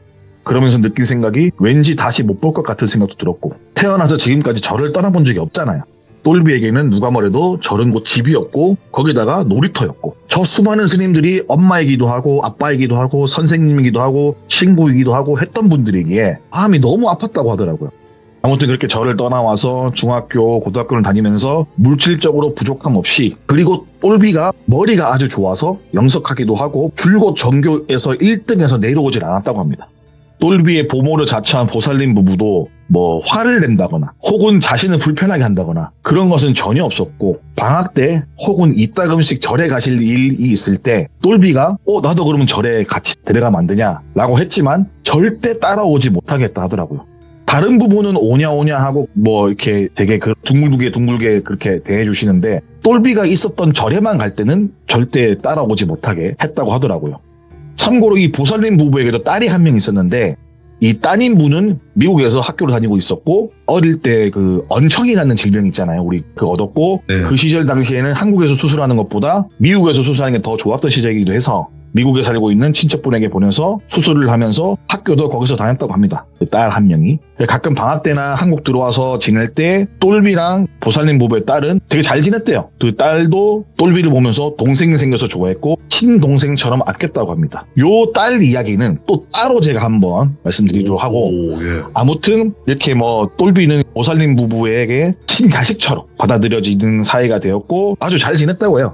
많은 사랑을 받았고, 학창시절에 보낸 똘비는 공부를 잘한다 했잖아요, 제가. 그래서 얘 꿈이 뭐였냐? 전에는 꿈이 없었지만은 그때 생긴 꿈은 우리나라 최고 대학에서 법대를 가고 싶다는 생각을 했었고, 지금 성적만 잘 유지한다면 똘비가 꿈꾸던 우리나라 최고의 대학의 최고의 법대를 진학하는 게 단지 시간 문제라고 생각될 만큼 되게 뭐 잘 커가고 있었습니다. 그렇게 고1, 고2, 대망의 고3 되고 수능 시험을 치렀고 당당하게 자신이 원하던 우리나라 최고의 대학 법대에 진학을 하게 되었다고 합니다. 예. 축하 인사를 받고 있던 와중에 그 보살님 부부께서, 그래 똘비야 너 혹시 소원이 뭐냐? 딱 한 가지 들어주겠다. 뭐든지 다 들어줄 테니 말만 해봐라 라는 이야기를 들은 똘비는 보통 뭐 또래 친구들이라면 할 수 있는 그런 소원이 아니라, 스님들이 너무 보고 싶다. 입학하기 전까지만 절에서 지내게 해달라 라는 이야기를 했다고 합니다. 똘비의 말을 들은 보살님 부부는 웃음을 만개하던 얼굴에서 갑자기 표정이 좀 변하면서 약간 당황한 듯 서로의 눈치를 보는 듯 했고 우물쭈물거리는 모습을 보였다고 합니다. 그러던 와중에 보살님께서 말씀하시길, 그래 내가 생각했던 일반적인 소원이 아니라서 당황했지만은 일단 절에 전화해서 큰 스님한테 이야기를 한번 해보겠다, 물어보겠다 라는 이야기를 했고, 그런 와중에 똘비는 그냥 내가 전화하겠다, 내가 큰 스님한테 전화를 해서 허락을 구하겠다라고 이야기를 하고 전화를 넣어달라고 떼를 썼다고 합니다. 잠시 당황하면서 우물쭈물 하다가 이윽고 뭔가 큰 결심을 하신 듯 전화번호를 똘비에게 주었고, 똘비가 절에 큰 스님께 전화를 했다고 합니다. 한참 동안 수화음이 들리고 전화를 받은 거는 큰 스님이셨고, 똘비는 정말 반갑게 큰 스님 저 똘비입니다, 잘 지내셨어요? 라고 반갑게 환희에 찬 목소리로 말을 했는데, 잠자코 듣고 계시던 스님께서 말씀하시길 보살님 좀 바꿔봐 라면서 아주 점잖게 말씀을 하셨고, 똘비 입장에서는 너무 오랜만에 전화를 했는데 정말 보고 싶었고 목소리 듣고 싶었고 가고 싶었는데 가지도 못하고 정말 진짜 오랜만에 전화를 했는데 반가워하는 기색이 없이 어찌 보면은 냉철하게 말을 끊어버리는 큰 스님의 반응에 똘비의 마음이 살짝 상했다고 합니다. 그러면서 보살님께 전화기를 건네줬고, 한참 동안 보살님과 통화를 하면서 보살님께서 말씀하시기, 네네, 네, 그렇게 하겠습니다. 네네네, 뭐 이런 소리만 오고 가다가 전화가 끊기고 나서 하시는 말씀이, 그래 네가 원하는 대로 소원 들어주겠다. 큰 스님께서 오늘 당장 너를 데리고 오라고 한다 라는 말씀과 함께 똘비를 차에 태워서 그동안 똘비가 너무나도 가고 싶어 했던 절에 도착을 했다고 합니다. 밤이 늦은 시간이었고 절까지 올라가는 길은 산길이었고, 절 근처까지 와서 보살님 부부께서 똘비를 내려주면서 하는 말이, 우리는 여기까지, 절 근처로 더 가면 안 된다. 그리고 지금 문이 열려 있을 거다. 보니까는 문이 열려 있더래요. 열리면 빨리 들어가라. 들어가면서 합장하는 거 잊지 말고, 이거 너 들어간 다음에 문은 네가 꼭 받고, 그리고 바로 올라가면 스님들이 계실 거다. 우리도 들어가서 스님들한테 인사를 드리고 싶은데 큰 스님이 여기서 너를 보내주고 우리는 가라고 하니까는 무슨 이유가 있지 않겠냐. 그러니 빨리 가보도록 해라 라는 말씀과 함께 절로 걸어가는 똘비를 바라만 보고 계셨다고 합니다. 이윽고 절에 들어서서 절의 문을 닫고 나서 문을 잠글 때쯤 사소리가 났고 보살님 부부가 내려가는 소리가 들렸다고 합니다. 소리를 들으면서 뒤를 돌아보니까는 스님들이 계단 끝에 서 계셨고 큰 스님을 비롯해서 너무나도 보고 싶었던 스님들이 다 웃으면서 똘비를 반겨주었다고 하더라고요. 자신이 걱정했던 것과 달리 너무 반겨주는 거예요. 아, 스님들이 나를 안 보고 싶으면 어쩌지라는 생각을 했지만은 전혀 그런 거 없이 너무나도 반겨주었다고 합니다. 계단을 뛰어 올라가면서 큰 스님께 합당도 하고 다른 스님도 포옹도 하고 인사도 하고 막 눈물도 흐르고 막 이런 와중에 전화상으로는 차갑게만 보였던 큰 스님은 웃으면서 너무 좋아하시더래요. 똘비를 보면서. 그래서 약간 뭐 이상한 기운을 느꼈지만은 그래도 포옹도 해주고 뭐 환대를 받으면서 절로 들어온 똘비는 짐을 풀기가 바쁘게 큰 스님이 똘비가 있는 방으로 오셨다고 합니다. 누구보다 세상 온화한 미소로 똘비를 바라보시면서 큰 스님께서 말씀하시길 이제 너도 대성했고 다 컸고 거기다가 듣자하니 우리나라 최고의 대학을 들어갔다는 얘기를 들었다. 네가 어릴 때부터 비범하고 영특하다고는 생각했는데 이 정도로 커서 올 줄은 솔직히 몰랐다. 언젠가 네가 다시 절에 돌아오게 된다면 꼭 해주고 싶은 말이 있어서 피곤할 텐데 불구하고 지금 찾아왔다. 라는 말씀을 하셨고 무슨 할 말인가 싶은 생각에 똘비는 해주고 싶은 얘기가 뭔지 물어봤고 큰 스님께서 해주신 이야기를 들은 똘비는 꽤나 많은 충격적인 이야기를 듣고 머리가 멍해졌다고 하더라고요. 이 똘비의 태생에 대해서요. 예. 원래 똘비의 어머니는 마을에서 유명한 정신 나간 여자였다고 합니다. 정확하게 말하면은 신내림을 잘못 받은 무당이었고 예. 신내림을 받기 전까지 이곳 절에 자주 왕래를 했고 마을에서 꽤나 똑똑하고 얼굴도 이뻐서 남자들에게 인기가 많은 여성이었다고 합니다. 하지만 신내림을 받아야 하는 상태가 되었고 신내림을 받다가 잡기가 시인 건지 뭔지는 정확하게 몰라도 큰 스님도 이 부분은 모른대요. 정확히는 알지 못하지만은 신내림을 받고 나서부터 정신 나간 여자가 되었다고 합니다. 그러다가 가끔 정신이 돌아오면 절에 와서 큰 스님에게 도와달라고 살려달라고 울면서 막 빌거나 말을 한다거나 그렇게 하면서 며칠이고 절에서 잠만 자고 밥만 먹고 마치 뭐 몸을 회복하러 오는 듯한 느낌? 그런 느낌으로 절을 왔대요. 그렇게 몸 추스리고 다시 나가고 이러한 생활을 반복을 했다고 합니다. 똘비의 어머니가 정신이 나간 여자가 되면서부터 원래 부모님이었던 사람들은 어떤 방법이든 딸을 정상으로 돌리기 위해서 노력을 할 거 아니에요. 돌아다니다가 막 이제 노력을 하는데 그 와중에 객사를 하시게 돼요. 부모님이. 그렇게 불철주야 노력하고 돌아다니시다가 객사를 하게 됐고 똘비의 어머니는 하루아침에 부모도 없는 사람이 되어버렸다고 하더라고요. 거기다가 주변 친척들은 정신 나간 똘비의 어머니를 케어하기는커녕 그나마 남아있던 부모님의 재산을 들고 튄다거나 혹은 모르쇠 한다거나 하는 지경에 이르렀다고 하더라고요. 그러던 어느 날 한날부터 큰 스님이 똘비의 엄마가 이상하다고 느꼈다고 해요. 절에 올라올 때 되게 힘들게 올라오는 것 같더래요. 뭔가 이 거리를 자주 왔다 갔다 하는 애가 왜 이렇게 힘들어하지? 왜 그럴까라 생각했는데 어느 날 보니까는 뭔가 밥도 많이 먹고 또 잠도 더 많이 자고 뭔가 좀 살이 좀 찐 것 같기도 하고 이랬는데 배가 불러오더래요. 그러다가 절에 와서 정신이 돌아올 때쯤이면 배를 만지면서 막 울기도 하고 예. 그러다가 또 정신이 나가면 또 마을로 내려가 버리고 또 어느 순간 절로 오고 그러면서 배가 점점점 불러오는 거를 보시게 된 거죠. 스님은. 네. 눈치를 채게 된 거죠. 물론 생명을 가진다는 건 정말 축복받아야 할 일인데 큰 스님께서 보시기에는 정신이 온전치 않은 사람을 누가 건드렸을까 이런 생각에 큰 스님은 이제 인류애가 박살이 나버렸대요. 아이고. 정말, 예. 정말 충격적인 사건이었대요. 그 큰 스님한테는. 그래서 안 되겠다. 내가 이 사건의 진위를 파악해야겠다. 마을에서는 어떤 일이 벌어지는지 어떤 놈이 건드렸는지 이놈의 새끼를 잡아서 뭐 법의 심판을 받든 뭐 이렇게 해가지고 마을 쪽에서 어떤 일이 벌어졌는지 똘비의 엄마에게 사람들이 무슨 짓을 했는지 파악하기 위해서 홀몸이 아닌 똘비의 어머니를 챙겨서 절로 데리고 오든 아니면 어떻게든 보살펴주기 위해 겸사겸사 마을로 내려갔다고 합니다. 이런저런 소문을 조합해서 사실에 기반해낸 내용과 이야기는 얼굴은 반반한데 정신이 나가고 거기다가 집도 뭐도 없으니까는 수많은 마을 청년들이 똘비의 어머니의 몸을 탐했다고 합니다. 그래서 오히려 마을 사람들은 마을 어르신들 몸 간수를 잘 못하고 정신 나간 똘비의 어머니만 욕하기 바빴대요. 정신 나가가지고 우리 아들 유혹했다 뭐 이런 식으로 정말 인간으로 살 수 없는 그런 말들을 했다고 하더라고요.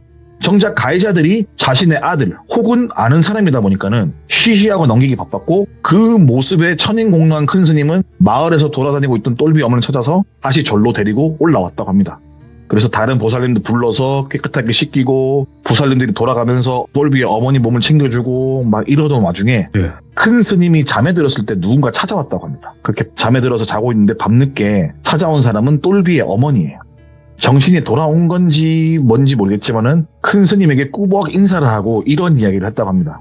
제가 이제서야 제정신으로 큰 스님을 뵐 날이 없을 것 같다는 생각에 앞으로는 앞뒤 다 제껴두고 큰 스님이 뵈러 왔다. 이렇게 찾아온 이유는 앞으로 태어날 내 아이의 운명이 아마 쉽지 않을 것 같아서 스님께서 잘 보살펴 주시리라는 생각에 늦은 시간에 신뢰를 무릅쓰고 찾아왔다. 결례인 줄 알고 있지만은 꼭 스님께서 이 부분은 좀 양해 좀 부탁드립니다. 라는 이야기가 함께 늘어놓은 이야기는 큰 스님 입장에서는 태어나서 처음 들어보는 이야기였고 앞에 말했던 신내림 받았다 그랬잖아요. 어머니께서. 그 이야기가 아니라 알게 된 사실은 다른 이야기인 거예요. 뭐였냐면은 똘비의 어머니는 그 지역 내에 지독한 악귀한테 찍혔던 거야. 어떠한 이유에서 그렇게 된 건지는 똘비의 어머니가 설명을 해주지 않았지만은 아무튼 아주 강한 악귀에게 찍혀버렸고 밤마다 찾아와서 괴롭혔다고 합니다. 예. 그 악귀가 똘비의 어머니를 육신을 탐하기도 하고 마치 자신이 제 남편인 듯 행사하기도 했고 그 당시 연애 중이던 남자친구를 죽여버리기도 할 만큼 악귀는 똘비의 어머니에게 푹 빠져 있었다고 합니다. 그렇게 악귀에게 찍히고 몸도 마음도 더럽혀지고 사랑하는 사람도 잃어버리고 예. 그런 와중에 어떤 무당 같지 않은 무당이 와서 이건 신병이다. 신내림을 받아야 산다. 라고 해서 그런 무당 같지 않은 무당이 말한 대로 신내림 받게 된 거예요. 그때부터는 자신은 기억이 가끔씩 돌아오는데 내가 길을 걷다가 문득 여기가 어딘지 하면서 정신이 돌아온다는 거예요. 그러다가 어느 순간 배가 불렀고 처음에는 역 같은 인생 그냥 정신이 온전할 때 어디 가서 뛰어내리든 양진물을 마시고 죽든 해야겠다는 생각을 했는데 그럴 때마다 뱃속에 있는 똘비가 발로 톡톡 차면서 그러지 말라는 것처럼 예. 그런 마음 먹을 때마다 발로 톡톡 찼대요. 똘비가. 차마 내 목숨은 버려도 아비가 누군지도 모르지만은 그래도 내 뱃속에 있는 내 새끼를 버릴 수가 없어서 정신이 돌아올 때마다 마음이 아파서 껴안고 울었다가 이제 막 그런 와중에 알게 된 사실이 뭐냐면은 그냥 자기만의 생각인데 이 아이는 절대 온전히 죽을 수 없는 운명이라는 걸 느꼈대요. 어떤 이유에서인지 어떤 연유에서인지 내가 알게 된 거는 나도 모르겠지만 그냥 직감이라면 직감이지만은 이 아이는 어쩌면 귀신의 자식일 수도 있다. 나를 범한 수많은 사람 중에 하나가 귀신을 씌워서 나를 범했거나 아까 말했던 악귀가 다른 사람 몸에 들어가서 귀접을 해가지고 이렇게 됐던가 뭐 그런 식으로 해서 아마 임신을 한 것 같다. 난 그런 느낌이 든다. 내가 정확히 기억은 안 나지만은 분명히 그랬을 것이라는 확신을 들었대요. 그래서 내 뱃속에 그렇게 자리 잡아서 생각이 들고 그게 아니더라도 뭐가 되었든 뭔가 악귀와 이 똘비가 분명히 연관이 있을 거고 확실한 거는 악귀는 똘비를 엄청 싫어한대요. 나에게 왜 그렇게 느끼는지 연유가 뭔지 뭐 상황을 설명을 해봐라 말하면 설명을 할 수 없지만은 내가 그냥 정확하게 알고 느끼는 건 딱 그것뿐이다. 내가 그래서 뭔가를 더 알고 싶어서 용화사는 무당을 찾아갈까 생각했지만은 찾으러 나서면은 정신을 잃어버린대요. 그런 식으로 다른 곳에서 정신을 잃고 깨어나기를 수십 번 했다. 그리고 내가 또 하나 느끼는 건 나는 이 아이를 낳으면 분명히 죽는다. 그래서 이 아이를 잘 돌봐줄 사람은 큰 스님 말고는 없을 거라고 생각한다. 그러니 꼭 내가 하는 이야기 허투루 듣지 말고 태어난 아이를 위해서 아니 모든 걸 다 떠나서 죄 없는 새 생명을 위해서 꼭 잘 보살펴주기 바란다 라는 이야기를 큰 스님은 듣게 됩니다. 똘비 어머니에게서. 큰 스님 잠깐 생각에 잠기시더니 똘비의 어머니에게 말씀하시길 그래 꼭 그렇게 하겠다. 오늘 이 약속은 내가 고이 받아서 꼭 그리 하겠다 라고 말씀을 하셨다고 합니다. 그리고 다음날 날이 밝자마자 기동량으로 알고 있는 무당을 찾아서 길을 나섰다고 합니다. 큰 스님께서. 큰 스님이 법력이 강한 것도 아니었고 아무것도 보이지도 느끼지도 못하니까는 내가 기동량으로 알고 있는 그 무당분을 찾아가면은 분명 그인을 알고 있지 않을까라는 생각으로 새벽부터 부랴 준비해서 절을 나섰다고 합니다. 그러니까 절간문을 딱 열고 나오는 순간 어떤 중년의 여성이 절 앞에 딱 서 있던 거예요. 중년의 여성이 스님을 보고 딱 말씀하시기를 나무가 갈라지는 소리가 좋아서 듣다 보니까는 여기까지 왔는데 어디 가십니까? 라는 이야기를 했다고 하더라고요. 큰 스님은 뭔가 이 사람은 보통 사람이 아니라는 거를 순간 느꼈대요. 그래서 아니 내가 왜 이 시간에 나가는지부터 똘비의 어머니 얘기를 그냥 구구절절 하소연하듯 처음 보는 중년의 여성에게 한 거예요. 그 자리에서 그냥. 자신도 모르게 그냥 술술 나왔대요. 그러자 그 이야기를 듣던 중년의 여성이 그래서 그런가 내가 모시는 신이 며칠 전부터 이쪽으로 가보라고 계속 등을 떠밀듯이 하시길래 나도 하염없이 걷다가 이 아랫마을을 지났는데 웬 나무가 쩍쩍 갈라지는 소리가 나서 그 소리를 들으면서 올라오다 보니까는 이곳에 도착을 했다 라는 말씀을 하시는 거예요.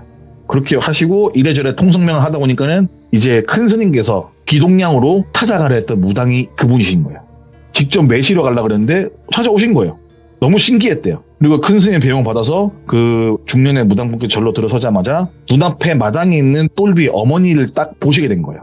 그리고 그 무당분께서 혀를 끌끌 차시면서 하시는 말씀이 아이고 나무가 갈라지는 소리가 쩍쩍하고 들어맞는 게 귀한 나무는 잎사귀까지 고이 모셔도 모자랄 판에 쩍쩍 두들겨 패고 베어버렸네 라고 말씀하셨다고 합니다. 큰 스님은 그게 무슨 말인지 여쭤보았어요. 중년의 무당분께서는 똘비 어머니 앞으로 걸어가서 이런저런 이야기를 둘이서 한동안 나누더니까 배를 연신 쓰다마 주셨대요. 무당분께서. 같이 울기도 하고 똘비 어머니 안아주고 등도 토닥여주고 한참 동안 그렇게 있다가 멀뚱멀뚱 서 있는 큰 스님에게 그 무당분께서 다가와서 말씀하시기를 이곳에 아주 오래된 나무 한 그루가 있었다. 여기서 멀지 않은 곳에 가끔 산신이 그곳에 놀러와서 놀기도 했고 쉬기도 하고 그냥 그 나무가 진짜 크고 이 일대에서 가장 큰 나무다. 산신이 가장 애착하는 오래된 나무인데 근데 이곳 마을 사람들이 그 나무로 베어버렸네? 그래서 그 나무에 있던 혼이 악기로 변해버렸다. 악기로 변한 나무 자체를 산신은 인간들이 너무 고약해서 내버려 뒀대요. 너희들 알아서 해라. 이 악기는 너희들이 처리하던가 난 모르겠다. 너희들이 내 나무 뱉잖아. 이런 식으로 내버려 두었고 중년의 무당분께서 말씀하시길 내 생각에는 약이 바짝 올랐을 때 저 여자가 지나가면서 사건이 시작된 것 같다. 나무를 베어버린 남자들보다 아마도 저 똘비 엄마한테 먼저 씌어가지고 난리 쳤을 거다. 일단 눈에 띈 첫 사람이 똘비 엄마이기 때문에 아마 먼저 해를 가하려고 했을 거고 거기다가 남자가 아니고 여자네? 괴롭히기 더 쉬워서 엄청 괴롭혔을 거다. 그리고 나무를 베어버린 남자들은 마을에 아직 있을 거고 아마도 그 인간들이 똘비 엄마에게 몹쓸 짓을 했을 걸로 보인다. 왜냐면은 귀신에게 홀릴 수도 있고 홀렸다고 판단을 했다고 하더라고요. 그런 사람들이. 그래서 이런 앞뒤 내용이 무당이 생각하는 상황 정리를 한 게 그런 맥락인 거예요. 아마도 몹쓸 짓을 한 청년들은 뭐 어떻게든 곱게 죽기는 힘들 것인데 문제는 이 여자는 아이를 안 낳으면 살 수가 있다. 그래서 내가 아이를 낳지 말자고 하는데도 뭐가 되었든 내 뱃속에 있는 내 아이를 해할 수 없다. 차라리 내가 죽겠다라고 말을 해서 한동안 붙잡고 설득을 했다. 이 명부에 없는 아이기 때문에 나오면 안 된다. 혹은 명부가 없는 아이기 때문에 네 목숨을 바쳐야지 애가 명부가 생긴다는 식으로 이렇게 말을 했었고 태어나는 이 아이는 아마도 이 마을을 떠나지 못하면 악귀에게 죽을 운명이다. 네가 그렇다면 애를 낳을 거면은 절에서 애를 낳게 하고 애가 낳는 산모의 소리가 새어나가지 않게 절에서 뭐 풍물놀이를 하든 뭘 하든 소리를 묻히게 해야 한다. 그리고 뭐 보통 사람들처럼 머리를 기르거나 평생복 입게 하지 말고 누가 봐도 스님처럼 머리를 빡빡 깎고 13세가 지나가는 해까지 절대 일반인들처럼 지내면 안 된다. 애를 낳을 거면은. 그래서 나도 뭐 이렇게 된다 저렇게 된다 그런까지 모르겠다. 하지만은 내가 봤을 때 얘는 분명히 영유아기 시절에 절대 악기가 이 아이의 존재를 눈치채게 해서는 안 된다는 거예요. 무당께서는 말씀하시길. 나중에 나이가 좀 들었을 때부터 이제 성인 될 때까지는 이 마을에 있지 말고 초등학교만 딱 보내고 중고등학교 대학교부터는 절대 절에 오면 안 된다는 거예요. 멀리 보는 생활을 해야지 되는 건데 나중에 마을에서 곡소리가 울려 퍼지면 그때 돌아오라는 거예요. 스님께서 말씀하시길 곡소리가 울려 퍼지면 돌아오란 말이 무슨 말이냐 라고 물었고 무당분께서 말씀하시길 이 악기가 머리를 뽑아서 갈 거라고. 아마 자기 나무를 벤 애들을 머리를 뽑아서 갈 건데 그래서 머리를 뽑는 이유가 뭐냐 머리 숫자를 세서 자기한테 해를 가는 게 몇 명인지 알고 있을 거 아니에요. 거기서 빈 머리통이 똘비다. 아마 똘비 머리를 찾으려고 계속 돌아다닐 거다. 하지만 마을에 없는 걸 알고 인지하고 내가 죽었는지 살았는지 모르는 그 시간 동안은 절대 오지 말라는 거예요. 그리고 나중에 곡소리가 나서 그 마을에서 나무를 뱉던 사람들이 다 죽을 때 그때 오라는 거죠. 그래서 20살이 넘어서 오라 했고 그 중고등학교 방학 동안 절에 올라오지 못한 이유가 그런 연유인 거예요. 그렇게 돼서 큰 스님은 그 무당분께서 말씀해 주신 대로 아이를 낳을 때 풍물놀이도 하고 막 되게 시끄럽게 보내면서 똘비를 낳았다고 하더라고요. 똘비 어머니 똘비를 낳고 돌아가시고 그러면서 20살이 된 똘비였고 그때부터 똘비한테 아주 많은 일들이 벌어지기 시작합니다. 오늘은 이제 똘비의 뭐 탄생 비화 이야. 같은 이야기를 먼저 풀어봤습니다. 그러니까 오늘 딱 여기까지 생각을 하셨겠네. 그렇죠. 예, 분명히 여기까지 생각을 하셨을 거고 그리고 또 앞으로 계속 이어지겠죠, 이야기들이? 예, 이어집니다. 알겠습니다. 그러면 다음 주에 또 바로 확인을 하도록 하겠습니다. 너무 감사합니다, 태진님. 오늘 귀한 이야기 들려주셔서 감사합니다. 아, 예, 귀한 사람이니까 귀한 얘기 하는 겁니다. 감사합니다. 아, 감사하십시오. 네. 충성. 충성. 어. 자, 이번 이야기는 시청자 태진님께서 찾아오셨습니다. 태진님이 오늘 들려주실 이야기 바로 동자승 이야기 두 번째 시간이 될 것 같습니다. 바로 만나볼게요. 여보세요? 안녕하세요. 아, 바보세요? 그런 것 같습니다. 좀 불쾌하네요. 저는 정상인인데 이렇게 하시면 어떡하십니까? 안녕하세요. 반갑습니다. 네. 반갑습니다. 안녕하지 마시고 안녕하겠습니다. 그렇죠. 네. 그래서 예. 오늘 태진님께서 또 이렇게 와주셨는데 일단은 저번에 하셨던 이야기를 모르는 분들도 있어서 제목만 딱 알려주시면 좋을 것 같아요.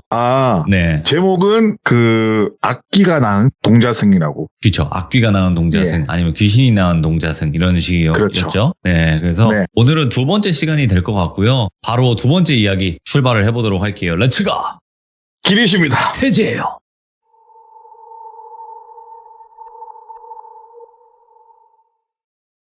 동자승 시리즈를 이어서 한동안 쭉 갈 건데 일단 이야기를 하기 전에 말씀드려야 할 부분이 있어서 전달을 드리자면은 이 이야기들은 제가 한 번 정도는 꼬아요. 왜냐면은 제가 시대나 지역 같은 걸 말하지 않는 것들은 그 시대가 아니거나 그 지역이 아니니까 이제 수정을 해서 말씀을 드리거든요.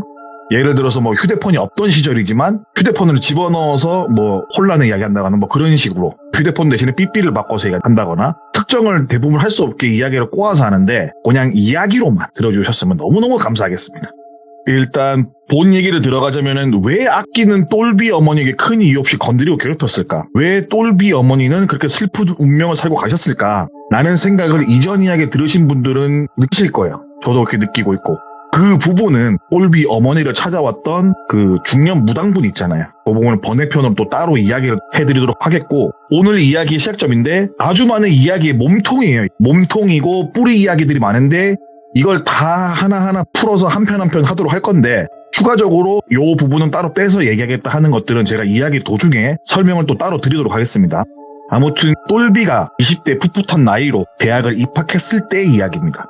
똘비는 우리나라 최고 대학의 법학과 법대에 입학을 했었고 누구나 그렇듯 대학을 처음 간 사람들은 캠퍼스의 낭만을 그리면서 입학을 하잖아요. 넓은 잔디, 포근한 햇살, 전공책 딱 옆에 끼고 캠퍼스를 거닐다가 커피 한 잔 딱 마시고 점심에 335 모여서 잔디밭에 누워서 막 서로 이야기하고 CC를 만들고 다른 학교랑 소개팅도 하고 막 그러면서 러브라인 이런 것들을 딱 생각을 하잖아요, 대부분. 근데 그런 생각은 딱 거기까지였다고 하더라고요. 입학과 동시에 해야 할 공부가 너무 많았대요.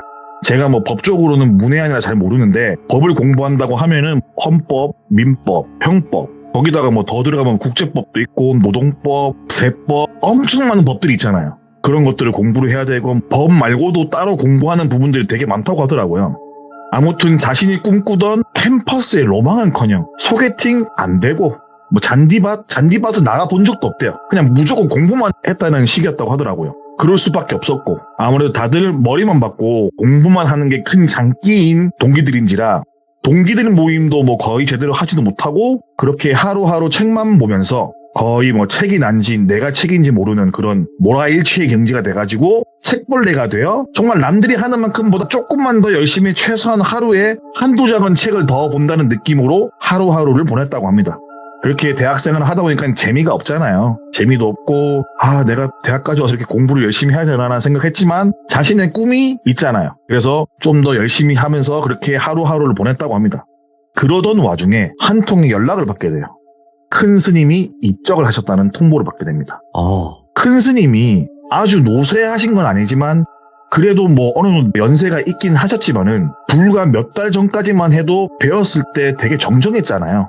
정정했었고 어디 아픈 거나 그런 것도 없었는데 1학기가 끝나고 방학이 되었을 때 큰 스님의 이야기를 듣게 되었다고 합니다.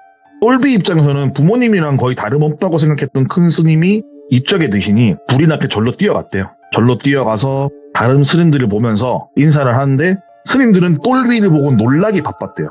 그렇게 절에 찾아온 똘비를 보면서 허둥지둥 어찌할 바를 모르고 놀라기 바빴고 왜 그러지라고 생각했지만은 절에 가서 알게 된 사실은 큰 스님께서 입척하신 지 사실은 좀 한 달 이상은 지났다. 그리고 큰 스님께서 마지막에 하신 말씀이 똘비에게는 내가 절대 죽었다고 당분간은 말하지 마라. 나중에 절에 스스로 찾아오거든 알려줘라. 그리 알려주고 보살님 부부께도 내가 죽었다는 걸 말을 절대 똘비한테 하지 말아달라고 신신당부하는 유언을 남기고 돌아가셨어요. 그런데 어찌어찌 연락이 된 거예요. 누가 연락을 했는지에 대해서는 제가 따로 이 스토리도 따로 제가 할 거예요. 아무튼 그 스님께서 돌아가시면서 신신당부를 했는데 아무도 연락을 안 했는데 똘비가 찾아온 거예요.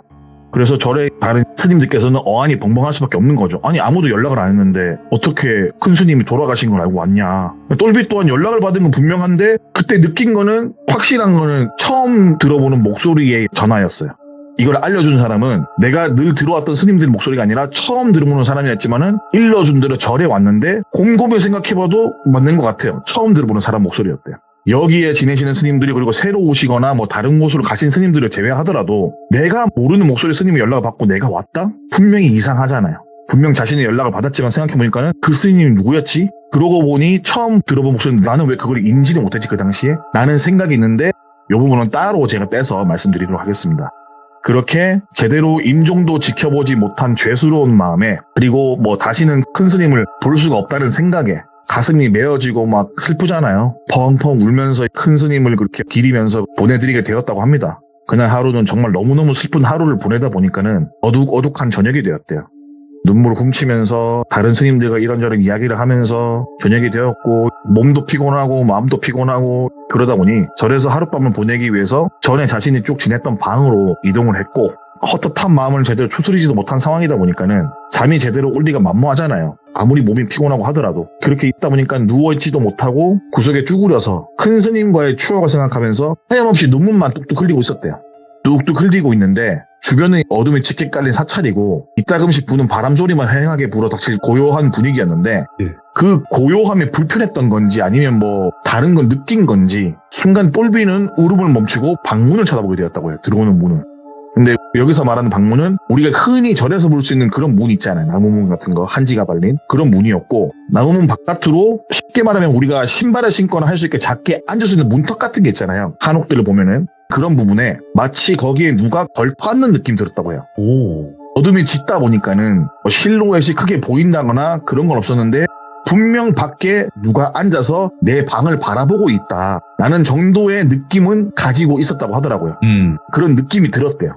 그런 생각을 하는 찰나 밖에서 들려오는 스산한 바닥을 슥슥 긁는 소리가 나기 시작했다고 합니다.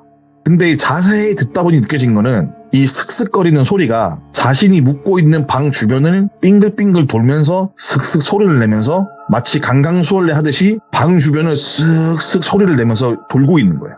그 소리를 듣던 똘비는 집 주변을 돌고 있구나 라는 느낌을 받았다고 합니다. 전에 스님께서 말씀하셨던 자신의 이야기를 정리해서 머릿속으로 생각을 해보니 분명 이건 나의 태생과 관련 있는 어떤 신비한 존재일 거라 생각을 했대요. 왜냐면 그냥 불현듯 그런 생각이 들었고 이게 맞을 거라는 확답을 가졌다고 합니다. 이 존재는 나를 언제든지 해하거나 범할 수 있겠구나 라는 생각이 들었다고 하고 걱정이 되고 신경이 쓰이다 보니까는 뭐 잠이고 나발이고 뭐 오롯이 신경 자체가 그 바닥을 긁는 스산한 소리에 집중이 되어 있었고 그런 소리는 똘비의 신경을 아랑곳하지 않고 주변을 계속 도는 거예요. 계속 방 주변을 슥슥 돌다가 문 앞에서 뚝 하고 멈추기 시작했어요. 우리가 흔히 하는 이야기 중에 문을 열어주지 못하면은 뭐 귀신은 못 들어온다는 말이 있잖아요. 무슨 일이 있어도 문을 내 손으로 열면 안 된다 라는 이야기는 뭐 공포영화든 많은 무서운 이야기의 거의 뭐 클래식한 교훈 중에 하나지 않습니까? 그런 클래식한 교훈도 똘비는 당시에 알고 있어서 혹시나 문이 잠기지 않았는지 확인을 2번, 3번 더 했고 문 앞에 알 수 없는 무언가는 스산한 소리를 멈추고 서 있을 때 다시 그 문 앞으로 무언가 턱 하고 올라오는 소리를 들었다고 합니다. 그렇다고 그 존재가 문을 당겨보거나 그런 건 없었는데 칠흑같이 어두컴컴한 방 안이지만 어둠에 적응이 된 눈은 작은 차이지만 문 앞을 왔다 갔다 하는 존재를 느꼈대요. 우리도 어둠 속에 있더라도 적응이 되면 조금 보이기 시작하잖아요. 그런 것처럼 문 앞에 뭔가 분명히 왔다 갔다 하는 걸 느꼈대요. 그리고 슥슥거리는 소리 대신에 삐거덕 거리면서 이 나무 마루를 밟는 소리가 들리기 시작했다고 합니다. 야, 이걸 어쩌지? 저걸 어쩌지? 내가 지금 이렇게 해야 하나? 저렇게 해야 하나? 하는 마음 및 두려움이 전신을 감싸고 있을 무렵에 잠이 들었는데 그때 꿈속에서 어떠한 존재를 봤다고 합니다. 훗날 똘비가 이 상황에 대해서 그 당시 말고 이제 와서 느낀 건 그렇게 정신에 집중하고 공포에 떨고 있는데 희한하게 잠이 들었던 거는 나의 의지와 상관없는 또 다른 무언가 말할 수 없는 존재에 대입으로 내가 잠을 자지 않았을까? 그렇게 집중을 하고 있으면 잠이 들었다고? 이렇게 뭐 생각을 했다고 하더라고요. 아무튼 꿈속에서 마주친 어떤 이상한 존재는 그거 있죠. 거적대기. 그런 걸 뒤집어 쓰고 나무 구루턱에 앉아 있는 존재였는데 희한하게 이 꿈에서 깨어나고 다시 생각을 해봐도 노파인지 청년인지 아니면 그 존재가 어린아이인지 남자인지 여자인지 거적대기는 기억이 나는데 그 이외의 이 형체가 기억이 안 나는 거예요. 그래서 노파였던가? 라고 생각을 해봐도 노파는 아닌 것 같고, 그렇다면 청년이나 장년층인가? 라고 하기에도 머릿속에서 그 형체가 또렷하게 그려지지가 않았는데, 일단 이 글에서는 편의상 노파라고 하겠습니다. 예? 선 같은 거적대기를 온몸에 두르고 있던 노파는 똘비를 물끄러미 바라봤대요. 아무 말도 없었고. 그러더니 그 그루터기에서 일어서서 호련히 사라졌고, 노인이 남은 땅바닥에 글귀가 적혀 있었어요. 그 글의 내용인즉슨 망륙, 망팔이라는 한자가 적혀 있었다고 합니다. 오? 당시 법전을 공부하던 똘비는 한자 공부도 게을리하지 않았기에 어느 정도의 한자는 읽을 수 있는 수준이었는데, 적힌 내용이 망륙, 망팔인 거예요. 예. 이 꿈이 훗날 어떤 내용인지에 대해서 또 다른 에피소드 또 제가 말씀드릴 거고, 그렇게 또 잠에서 깨어나니 아침해가 뜨게 되었고, 눈을 뜨고 보니 머리맡에 스님 한 분이 똘비에게 하얀 천으로 쌓여진 뭔가를 건네주는 거예요. 오. 마치 똘비가 일어나기만 기다렸다라는 식으로 스님이 기다렸다가 가만히 잠자코 앉아서 하얀 천에 쌓여진 무언가를 건네주는 거예요.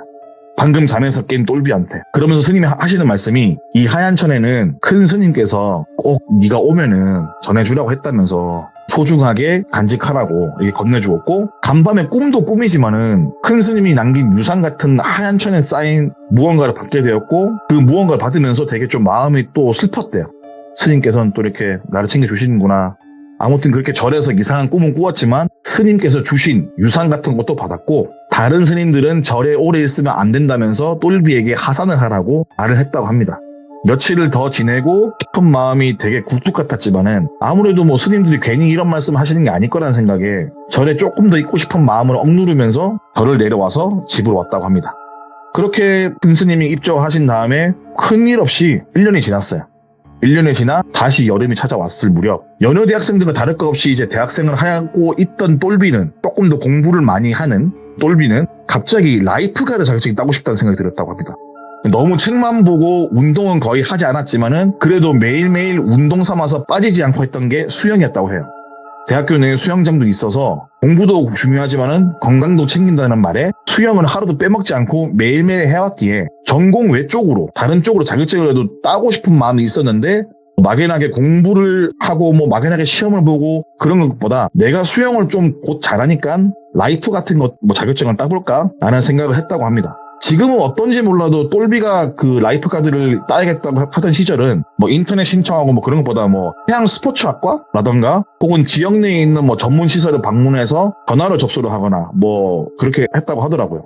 정확하게 이 부분을 따로 뭐 물어보지 않아서 신청 과정은 잘 모르겠지만은, 똘비가 말하길 지방에 있는 모 대학교에서 방학 동안 연수를 받기로 했대요. 실습 뭐 몇 주, 뭐 실기 몇 주, 뭐 이런 식으로 진행을 했다고 합니다. 그렇게 라이프가드를 따기 위해서 여름방학 동안 내려가서 열심히 수업 받고 실습 나가고 처음으로 바다 수영이라는 것도 해보면서 생각보다 꽤나 바닷물에 적응도 잘하고 적성에 잘 맞는 것 같다는 느낌을 이제 받으면서 수업이 너무 재밌었대요. 그 수영 수업이, 뭐 라이프가드 따는 그 과정이 너무 재밌고 즐거웠다고 합니다. 그러던 와중에 어느덧 뭐 실기니 뭐 이런 것도 거의 끝나가고 이수가 거의 완료가 되어갈 무렵에 거기서 친해진 몇 명의 사람들과 바닷가에서 고기를 구워 먹었다고 합니다. 지금은 뭐 해수욕장이나 이런 곳에 취사가 안 되잖아요. 근데 그 시절만 하더라도 바닷가에서 뭐 고기 정도는 구워 먹을 수 있는 크게 불법은 아니었던 시절이었고, 같이 고기를 구워 먹은 사람 중 한 명이 평평한 돌을 또 어디서 구겨왔어요. 거기다가 딱 잘 씻어가지고 돌판에 고기를 쫙 뿌려가지고 구워 먹고 소주도 먹으면서 이런저런 얘기하면서 그렇게 즐거운 시간을 보냈다고 합니다. 이런저런 이야기를 나눈 와중에 한여름밤에 바닷가에서 고기를 구워 먹고 술을 먹으면은 꼭 하는 이야기가 있어요. 무서운 이야기 하잖아요. 무서운 이야기를 돌아가면서 했다고 합니다. 예를 들어서 바닷가에서 이름 부르지 마라, 머리만 내밀고 있는 물귀신이 잡아간다 부터 시작해가지고 밤늦게 물에 들어가면 안 되는 무서운 이야기, 거기다가 뭐 자기가 겪은 이야기, 기타 등등 이런저런 이야기를 하다 보니까는 춥기가 어느 정도 올라왔대요, 똘비가. 그러면서 졸리기도 하고 피곤하기도 하고 해서 먼저 숙소로 들어가려고 몸을 일으키고 일어났는데, 다들 막 벅차지껄 시끄럽게 이야기하고 좋은 분위기니까 똘비가 일어나서 숙소로 들어가는지에 대해서 신경을 제대로 쓰는 사람이 단 한 명도 없었다고 합니다. 다들 이렇게 재밌게 놀고 있었고, 그런 모습 바라보면서 똘비는 이제 숙소로 가기 위해서 터벅터벅 백사장을 벗어났는데, 백사장 끝에 보면은 숙소로 들어가는 길에 평상이 하나 있었다고 해요. 그 평상을 넘어서면은 왕복 4차선 도로가 있는데, 거기를 가로지르면은 큰 슈퍼가 하나 있어요. 바로 1층에. 거기에서 그쪽이 이제 숙소고, 평상에 도착해서 길을 건너려고 하니까 건너편에 갑자기 안개가 자욱하게 퍼져 있는 거를 보게 됩니다. 얼마나 진한 안개인지 그 왕복 4차선 넘어서 슈퍼마켓 간판 불빛이 안 보이는 거예요.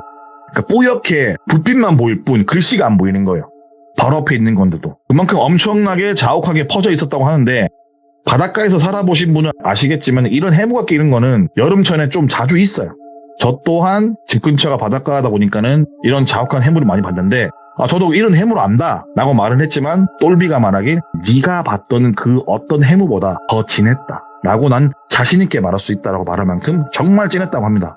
바로 네 발 앞도 안 볼 정도였고 뒤를 돌아보니까는 어느새 자신의 뒷부분도 뿌옇게 되어버렸대요. 뒤쪽에 있는 저 멀리서 누군가 웃고 떠드는 소리, 그 다 이제 일행이잖아요. 똘비 일행. 그런 소리만 들리고 시야에는 안개 말고는 아무것도 보이지 않았다고 합니다. 앞, 뒤, 옆, 좌, 우든 어디든 간에 안개가 너무 자욱하니까는 이게 내가 건너려고 해도 차가 지나가는 거 보이지가 않는데요. 그렇다고 무턱대고 건넜다가는 큰일 날 수 있으니까는 가만히 서 있으면서 좌우를 살피면서 혹시라도 차량 라이트가 보이는지 소리가 들리는지 유심히 지켜봤지만은 지나가는 차량이 없더래요. 그래서 건너가도 될 것 같은데 라는 판단하에 길을 건넜다고 합니다. 그렇게 터벅터벅 또 터벅터벅 걸어가면서 내일은 아침 일찍 일어나서 이거 해야지 저거 해야지 라면에 하나 끓여 먹고 잘까? 슈퍼에 들어서 라면이나 살까? 이런저런 생각하면서 걷는데 문득 이상한 게 분명 그 정도 생각하고 걸었으면은 슈퍼 앞에 도착을 해야 정상이에요. 막말로 왕복 40차선이라고 해도 이쯤 걸었으면 충분히 건너왔을 텐데 라는 생각을 하고 있는데 건너기는커녕 지금 자신이 도로 한복판 위에 있는지 이것도 모르겠는 거예요. 발 아래를 보니까는 차선도 안 보이고 아무것도 없는 시멘트 바닥인 거예요. 내가 중앙선을 건너온 건지 못 건넌 건지 아니면 내가 2차인지 3차인지 이것도 모르겠는 거예요. 내가 안개에 정신 팔려서 도로를 그냥 계속 걷기만 했나? 왜 이렇게 알 수가 없지? 라고 생각을 했다고 합니다. 뒤로 가보고 앞으로도 가보고 바닥을 보면서 앞뒤 좌우 막 이렇게 움직여봐도 차선이 안 보여요. 그냥 시멘트 바닥만 계속 보이고 그렇게 보이다 보니까 패닉이 오게 되었다고 합니다. 정면을 바라보니까 아까 분명 그릿하겠지만은 간판불이 보였던 슈퍼마켓 불빛조차도 안 보이고 자신을 비추는 건 오롯이 가로등 불빛 말고는 없다고 하더라고요. 다시 바닷가 쪽 방향이라고 생각하고 뒤를 돌아서 귀를 기울여 봐도 아무 소리가 안 들려요. 방금 전까지 시끄러웠던 그 무리들의 소리가 들리지도 않고 그렇다고 자신이 다시 앞을 봐도 그냥 뿌연 안개뿐인 거예요.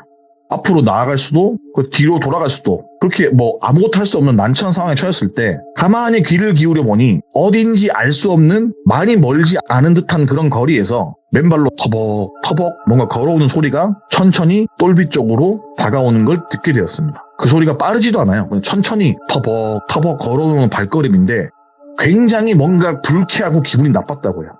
터벅터벅 걸어오는 발소리, 거기다가 앞을 볼 수 없어 막 뿌연 안개, 내가 지금 서 있는 곳이 차도인지 인도인지 알 수도 없는 그런 공포감에 휩싸여 있는데 발소리는 그런 공포감을 느끼는 똘비를 향해서 더 가까운 듯 소리를 내면서 왔다고 합니다. 터벅터벅 터벅터벅. 여기서 내가 가만히 서 있으면은 저 뭔지 모를 발소리에 내가 여기 있는 걸 들키게 된다면 분명 좋지 않은 일이 일어날 것이다. 최대한 자신이 가진 정보 내에서 안전하다고 판단되는 지금의 장소보다 조금 몇 발짝 떨어진 곳에 그냥 무턱대고 웅크리고 있었다고 합니다. 그렇게 웅크리고 있으면서 정면을 볼 자신도 없었고 그렇다고 위를 보거나 눈을 뜬 자신조차도 없었기 때문에 눈을 꼭 감고 다가오는 발소리에 집중을 했다고 합니다. 터벅터벅 터벅터벅 가까워지는 그 발소리는 어느덧 똘비 옆을 지나가는 소리가 들렸다고 합니다. 들려가면서 들리는 소리가 뭐냐면은 미세한 나뭇잎 바람에 스치는 소리 같은 걸 내면서 터벅터벅 터벅터벅 거리면서 똘비 옆을 지나갔다고 합니다. 소리가 아주 조금씩 멀어지고 어느 정도 거리가 멀어졌다고 생각한 상태에서 웅크린 상태에서 발소리가 멀어진 곳으로 실눈을 살짝 떠서 쳐다보았는데 똘비의 시야에 들어오게 되는 거는 이게 근데 저도 들으면서 가능한 건가? 이런 모양이 있는가? 라는 생각을 먼저 했는데 똘비가 훗날 알게 된 이야기를 토대로 말하길 어쩌면 신일 수도 있지 않을까? 라는 이야기를 했습니다. 그리고 아까 보내드린 그림 있죠? 제가 잘 그리지는 못했는데 최대한 들은 대로 띄워주시면 돼요, 지금. 최대한 들은 대로 대충 그린 그림이긴 한데 우리가 흔히 봐왔던 예를 들어서 흰 한복에 머리를 기른 처녀 귀신이나 혹은 저승사자 그런 형체가 어느 정도 정립이 되거나 그런 귀신들의 모습이 많은데 똘비가 봤던 모습은 몸은 나무인데 굵은 다리를 가지고 있고 몸통은 절반으로 나누면 딱 저 다리 두 개가 맞겠다 싶은 모양의 다리였고 몸통 위로 올라가면 어떤 사람 형태가 나뭇가지 같은 걸 등에 메고 있는 건지 몸에서 뻗어나온 건지 알 수 없는 모양이었고 그 나뭇가지에는 우리가 흔히 보는 나뭇잎이 매달려 있고 나뭇잎 소리가 바람에 스친 건 큰 발로 걷다 보니까는 진동에 살짝 흩날리는 그런 거였고 무엇보다 실눈 사이로 보았을 때 그 나무 사람이 그리 멀리 가지도 않았고 자신의 주변에 서 있었다고 합니다. 마치 웅크리고 있는 똘비의 존재를 안다는 그 주변에 우두커니 서 있었고 발소리가 멀어진 게 아니라 애초부터 똘비가 웅크리는 근처에 우두커니 서서 똘비 주변에 있었던 거고 너무 놀라서 소리가 새어나올 것 같은 입을 틀어막으면서 다시 눈을 또 질끈 감고 막 떨었대요. 이렇게 막 떨다가 얼마의 시간이 지났는지 모르겠는데 누군가 어깨를 힘껏 딱 움켜잡았대요. 그 순간 놀라서 똘비는 소리를 지르고 일어났다고 합니다. 눈을 뜨고 바라보니 자신의 주변에 둘러싸고 있는 거는 바닷가에서 놀던 똘비의 일행이었고 그 일행들 표정이 뭐야? 이거 왜 이래? 얘 왜 이래? 이 새끼 뭐야? 라는 표정이었고 일행들이 똘비를 벙찌게 쳐다봤다고 합니다. 똘비는 놀라서 주변에 안개가 자욱했는데 언제 사라졌냐 이런 이야기를 했는데 일행들은 안개는커녕 뭐 아무것도 없는데 뭔 개소리를 하냐면서 똘비에게 뭐 괜찮아? 뭐 이런 식으로 술 너무 많이 먹은 거 아니야? 뭐 혹은 속이 안 좋은 거 아니야? 뭐 이런 식으로 걱정을 해줬다고 합니다. 그렇게 일행들이 부축을 받으면서 도로를 건너가면서 똘비가 생각하기를 아닌데 방금까지 있던 그 안개 이 뭐지? 내가 지금 본 게 뭐지? 이런 생각을 하면서 슈퍼에 들어갔다고 해요. 뭐라도 마실 겸. 그리고 계산을 할 때 슈퍼 아주머니가 이상한 이야기를 해주게 됩니다. 슈퍼 아주머니께서 말씀하시길 총각 술 좀 적당히 먹어야겠다. 왜 건너편에 한동안 가만히 서 있다가 갑자기 막 웅크리고 몸을 떨고 있냐고 사람 무섭게. 오호. 그런 이야기를 들은 똘비는 아주머니에게 제가 건너편에 서 있었다고요? 그래 가만히 서 있었다고. 그러다가 갑자기 가만히 서서 여기만 바라보고 있다가 몸을 웅크리고 막 떨어 한 10분 정도. 그래서 내가 가서 말을 해야 하나 어떻게 해야 하나 하고 있는데 때마침 그쪽 사람들이 와가지고 깨우더라고. 더위 먹은 거야 술 취한 거야 라는 식으로 말씀을 했다고 합니다. 그런 이야기를 듣게 되니까 자신이 분명 정신이 멀쩡한데 말로 할 수 없는 이상한 경험을 했구나 라고 생각을 하니까는 보통 일이 아니라는 생각이 들었다고 합니다. 그러는 사이에 큰 스님이 돌아가시기 전에 주었던 하얀 천에 쌓인 무언가가 기억이 나는 거예요.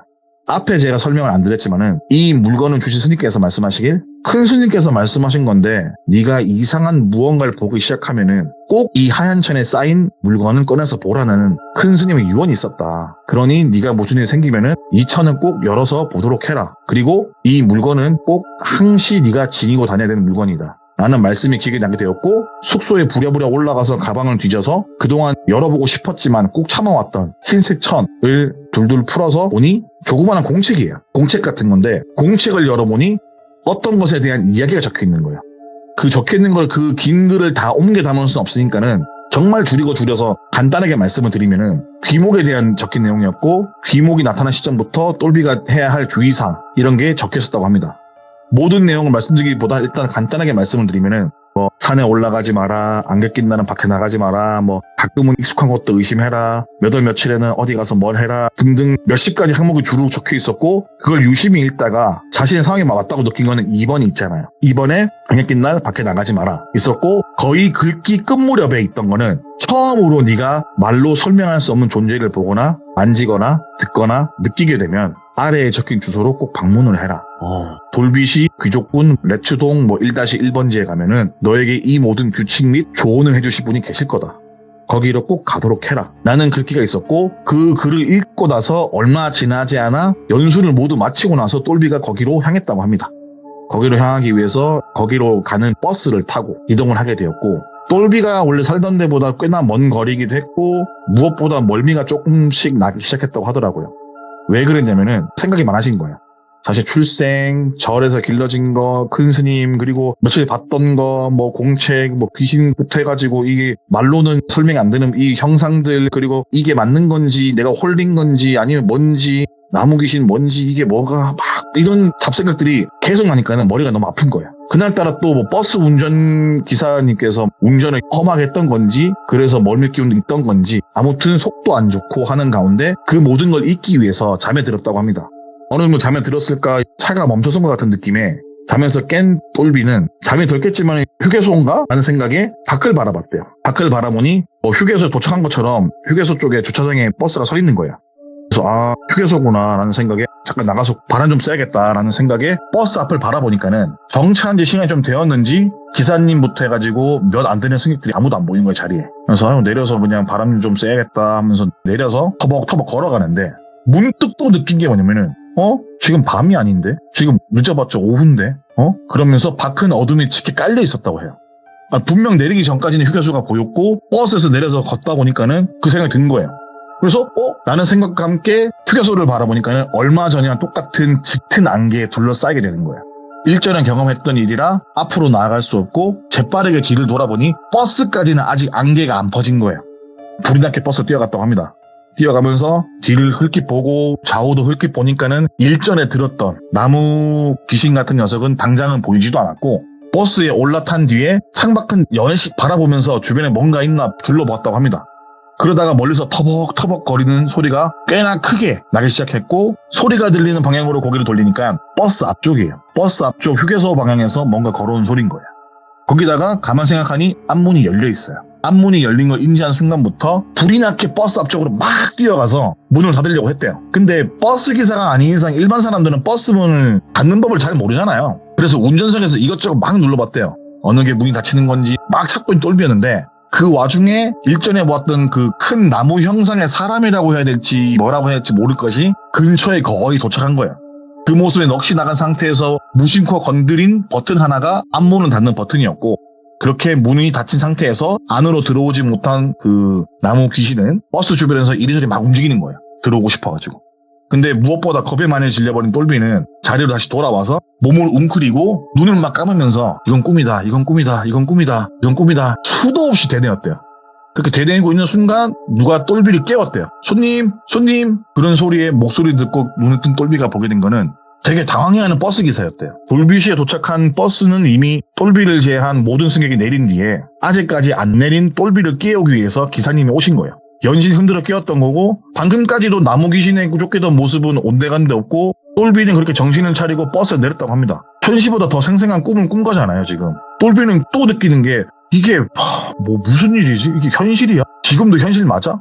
아니 또 꿈 아니야? 내가 홀린 건가? 그런 생각이 주변을 막 둘러보니까는 버스를 기다리는 사람, 연신 들어오고 나가는 버스들, 가방을 메고 다니는 사람, 구석에서 담배를 피는 사람, 기타 등등 누가 봐도 그냥 평범한 터미널의 모습이었고, 내가 또 잠시 뭔가에 홀렸나 보다 라는 생각에 내려앉은 가슴을 좀 진정시키고 택시를 타고 큰 스님이 주신 공책에 적힌 주소로 가게 되었다고 합니다. 그 택시를 타고 가면서 많은 생각들 들었죠.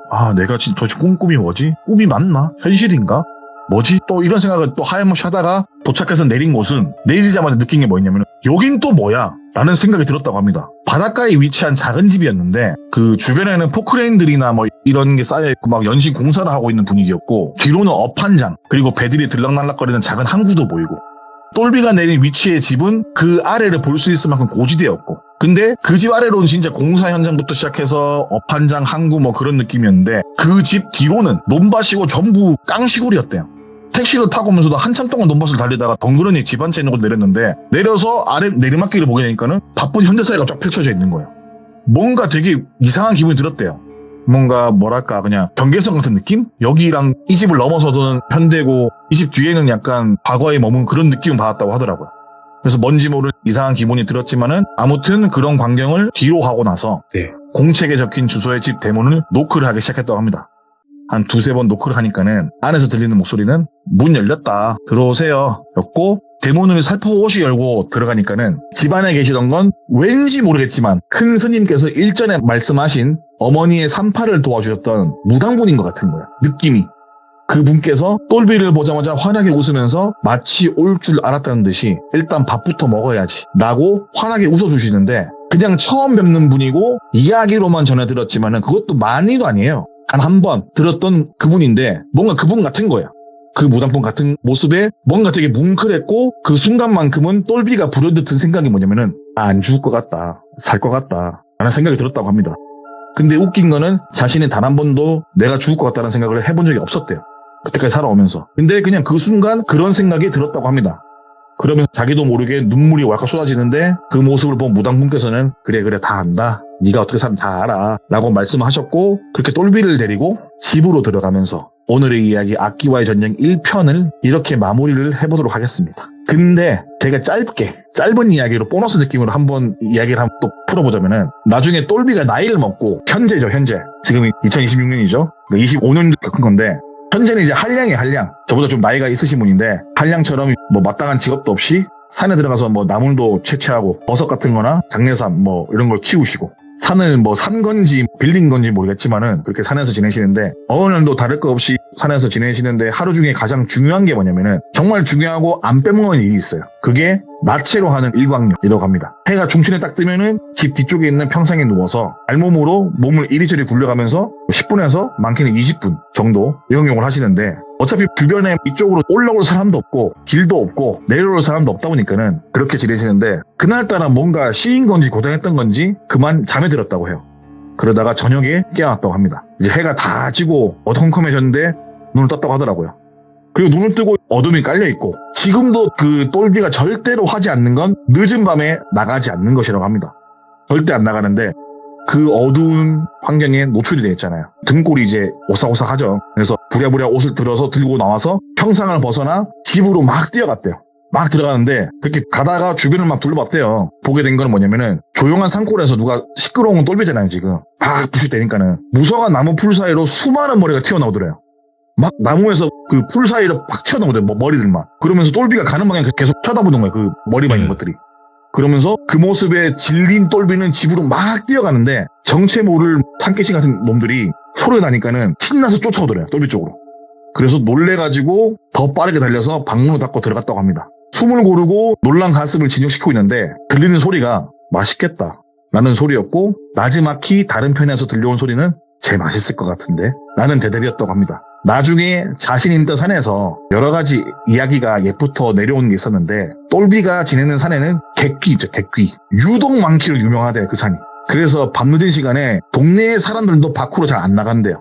똘비가 있던 곳이 특히나 객귀가 많은 곳이에요. 이 얘기를 왜 하냐면은 이게 웃기면서 슬픈 얘기인데 똘비가 도시에서 집을 사잖아요. 그럼 그 집은 사고 매물이거나 터가 안 좋거나 무조건 귀신이 나와요. 그래서 또 이사를 가요. 이사를 가면 또 그 집이 알고 보니까 뭐 터가 안 좋은 곳이라든가 또 사고 매물이거나 몇 번 한 질려서 산으로 간 거예요. 산은 별거 없겠지. 근데 하필 자신 들어간 산이 그렇게 귀신이 많기로 유명한 산이었다. 그러면서 웃으시면서 얘기를 하시는데 지금 약간 저는 들으면서도 그냥 뭐 재밌는 얘기지만은 당사자는 좀 그게 좀 아니잖아요. 또 그게. 그래서 이 이야기는 제가 좀 짧게나마 보너스 느낌으로 한번 해드렸습니다. 그래도 오늘 이렇게까지 두 번째 이야기를 마무리를 해주셨는데 항상 진짜 몰입감 있게 이야기를 해주시는 것 자체가 굉장히 어렵거든요. 아닙니다. 네, 근데 너무너무 잘해주셔서 감사드립니다. 감사하지 마십시오. 네. 이제 사랑합니다. 고맙습니다. 사랑합니다. 다음에 뵙겠습니다. 부끄러우면 따라하지 마십시오. 웃으십니다. 네, 고맙습니다. 아닙니다. 전 지금 바뀝니다. 알겠습니다. 감사합니다. 수고하셨습니다. 네. 자, 태진님의 앞귀가 낳은 동자승 이야기 다음 편도 많은 기대해 주시고 바로 이어서 들어보시길 바라겠습니다. 감사합니다.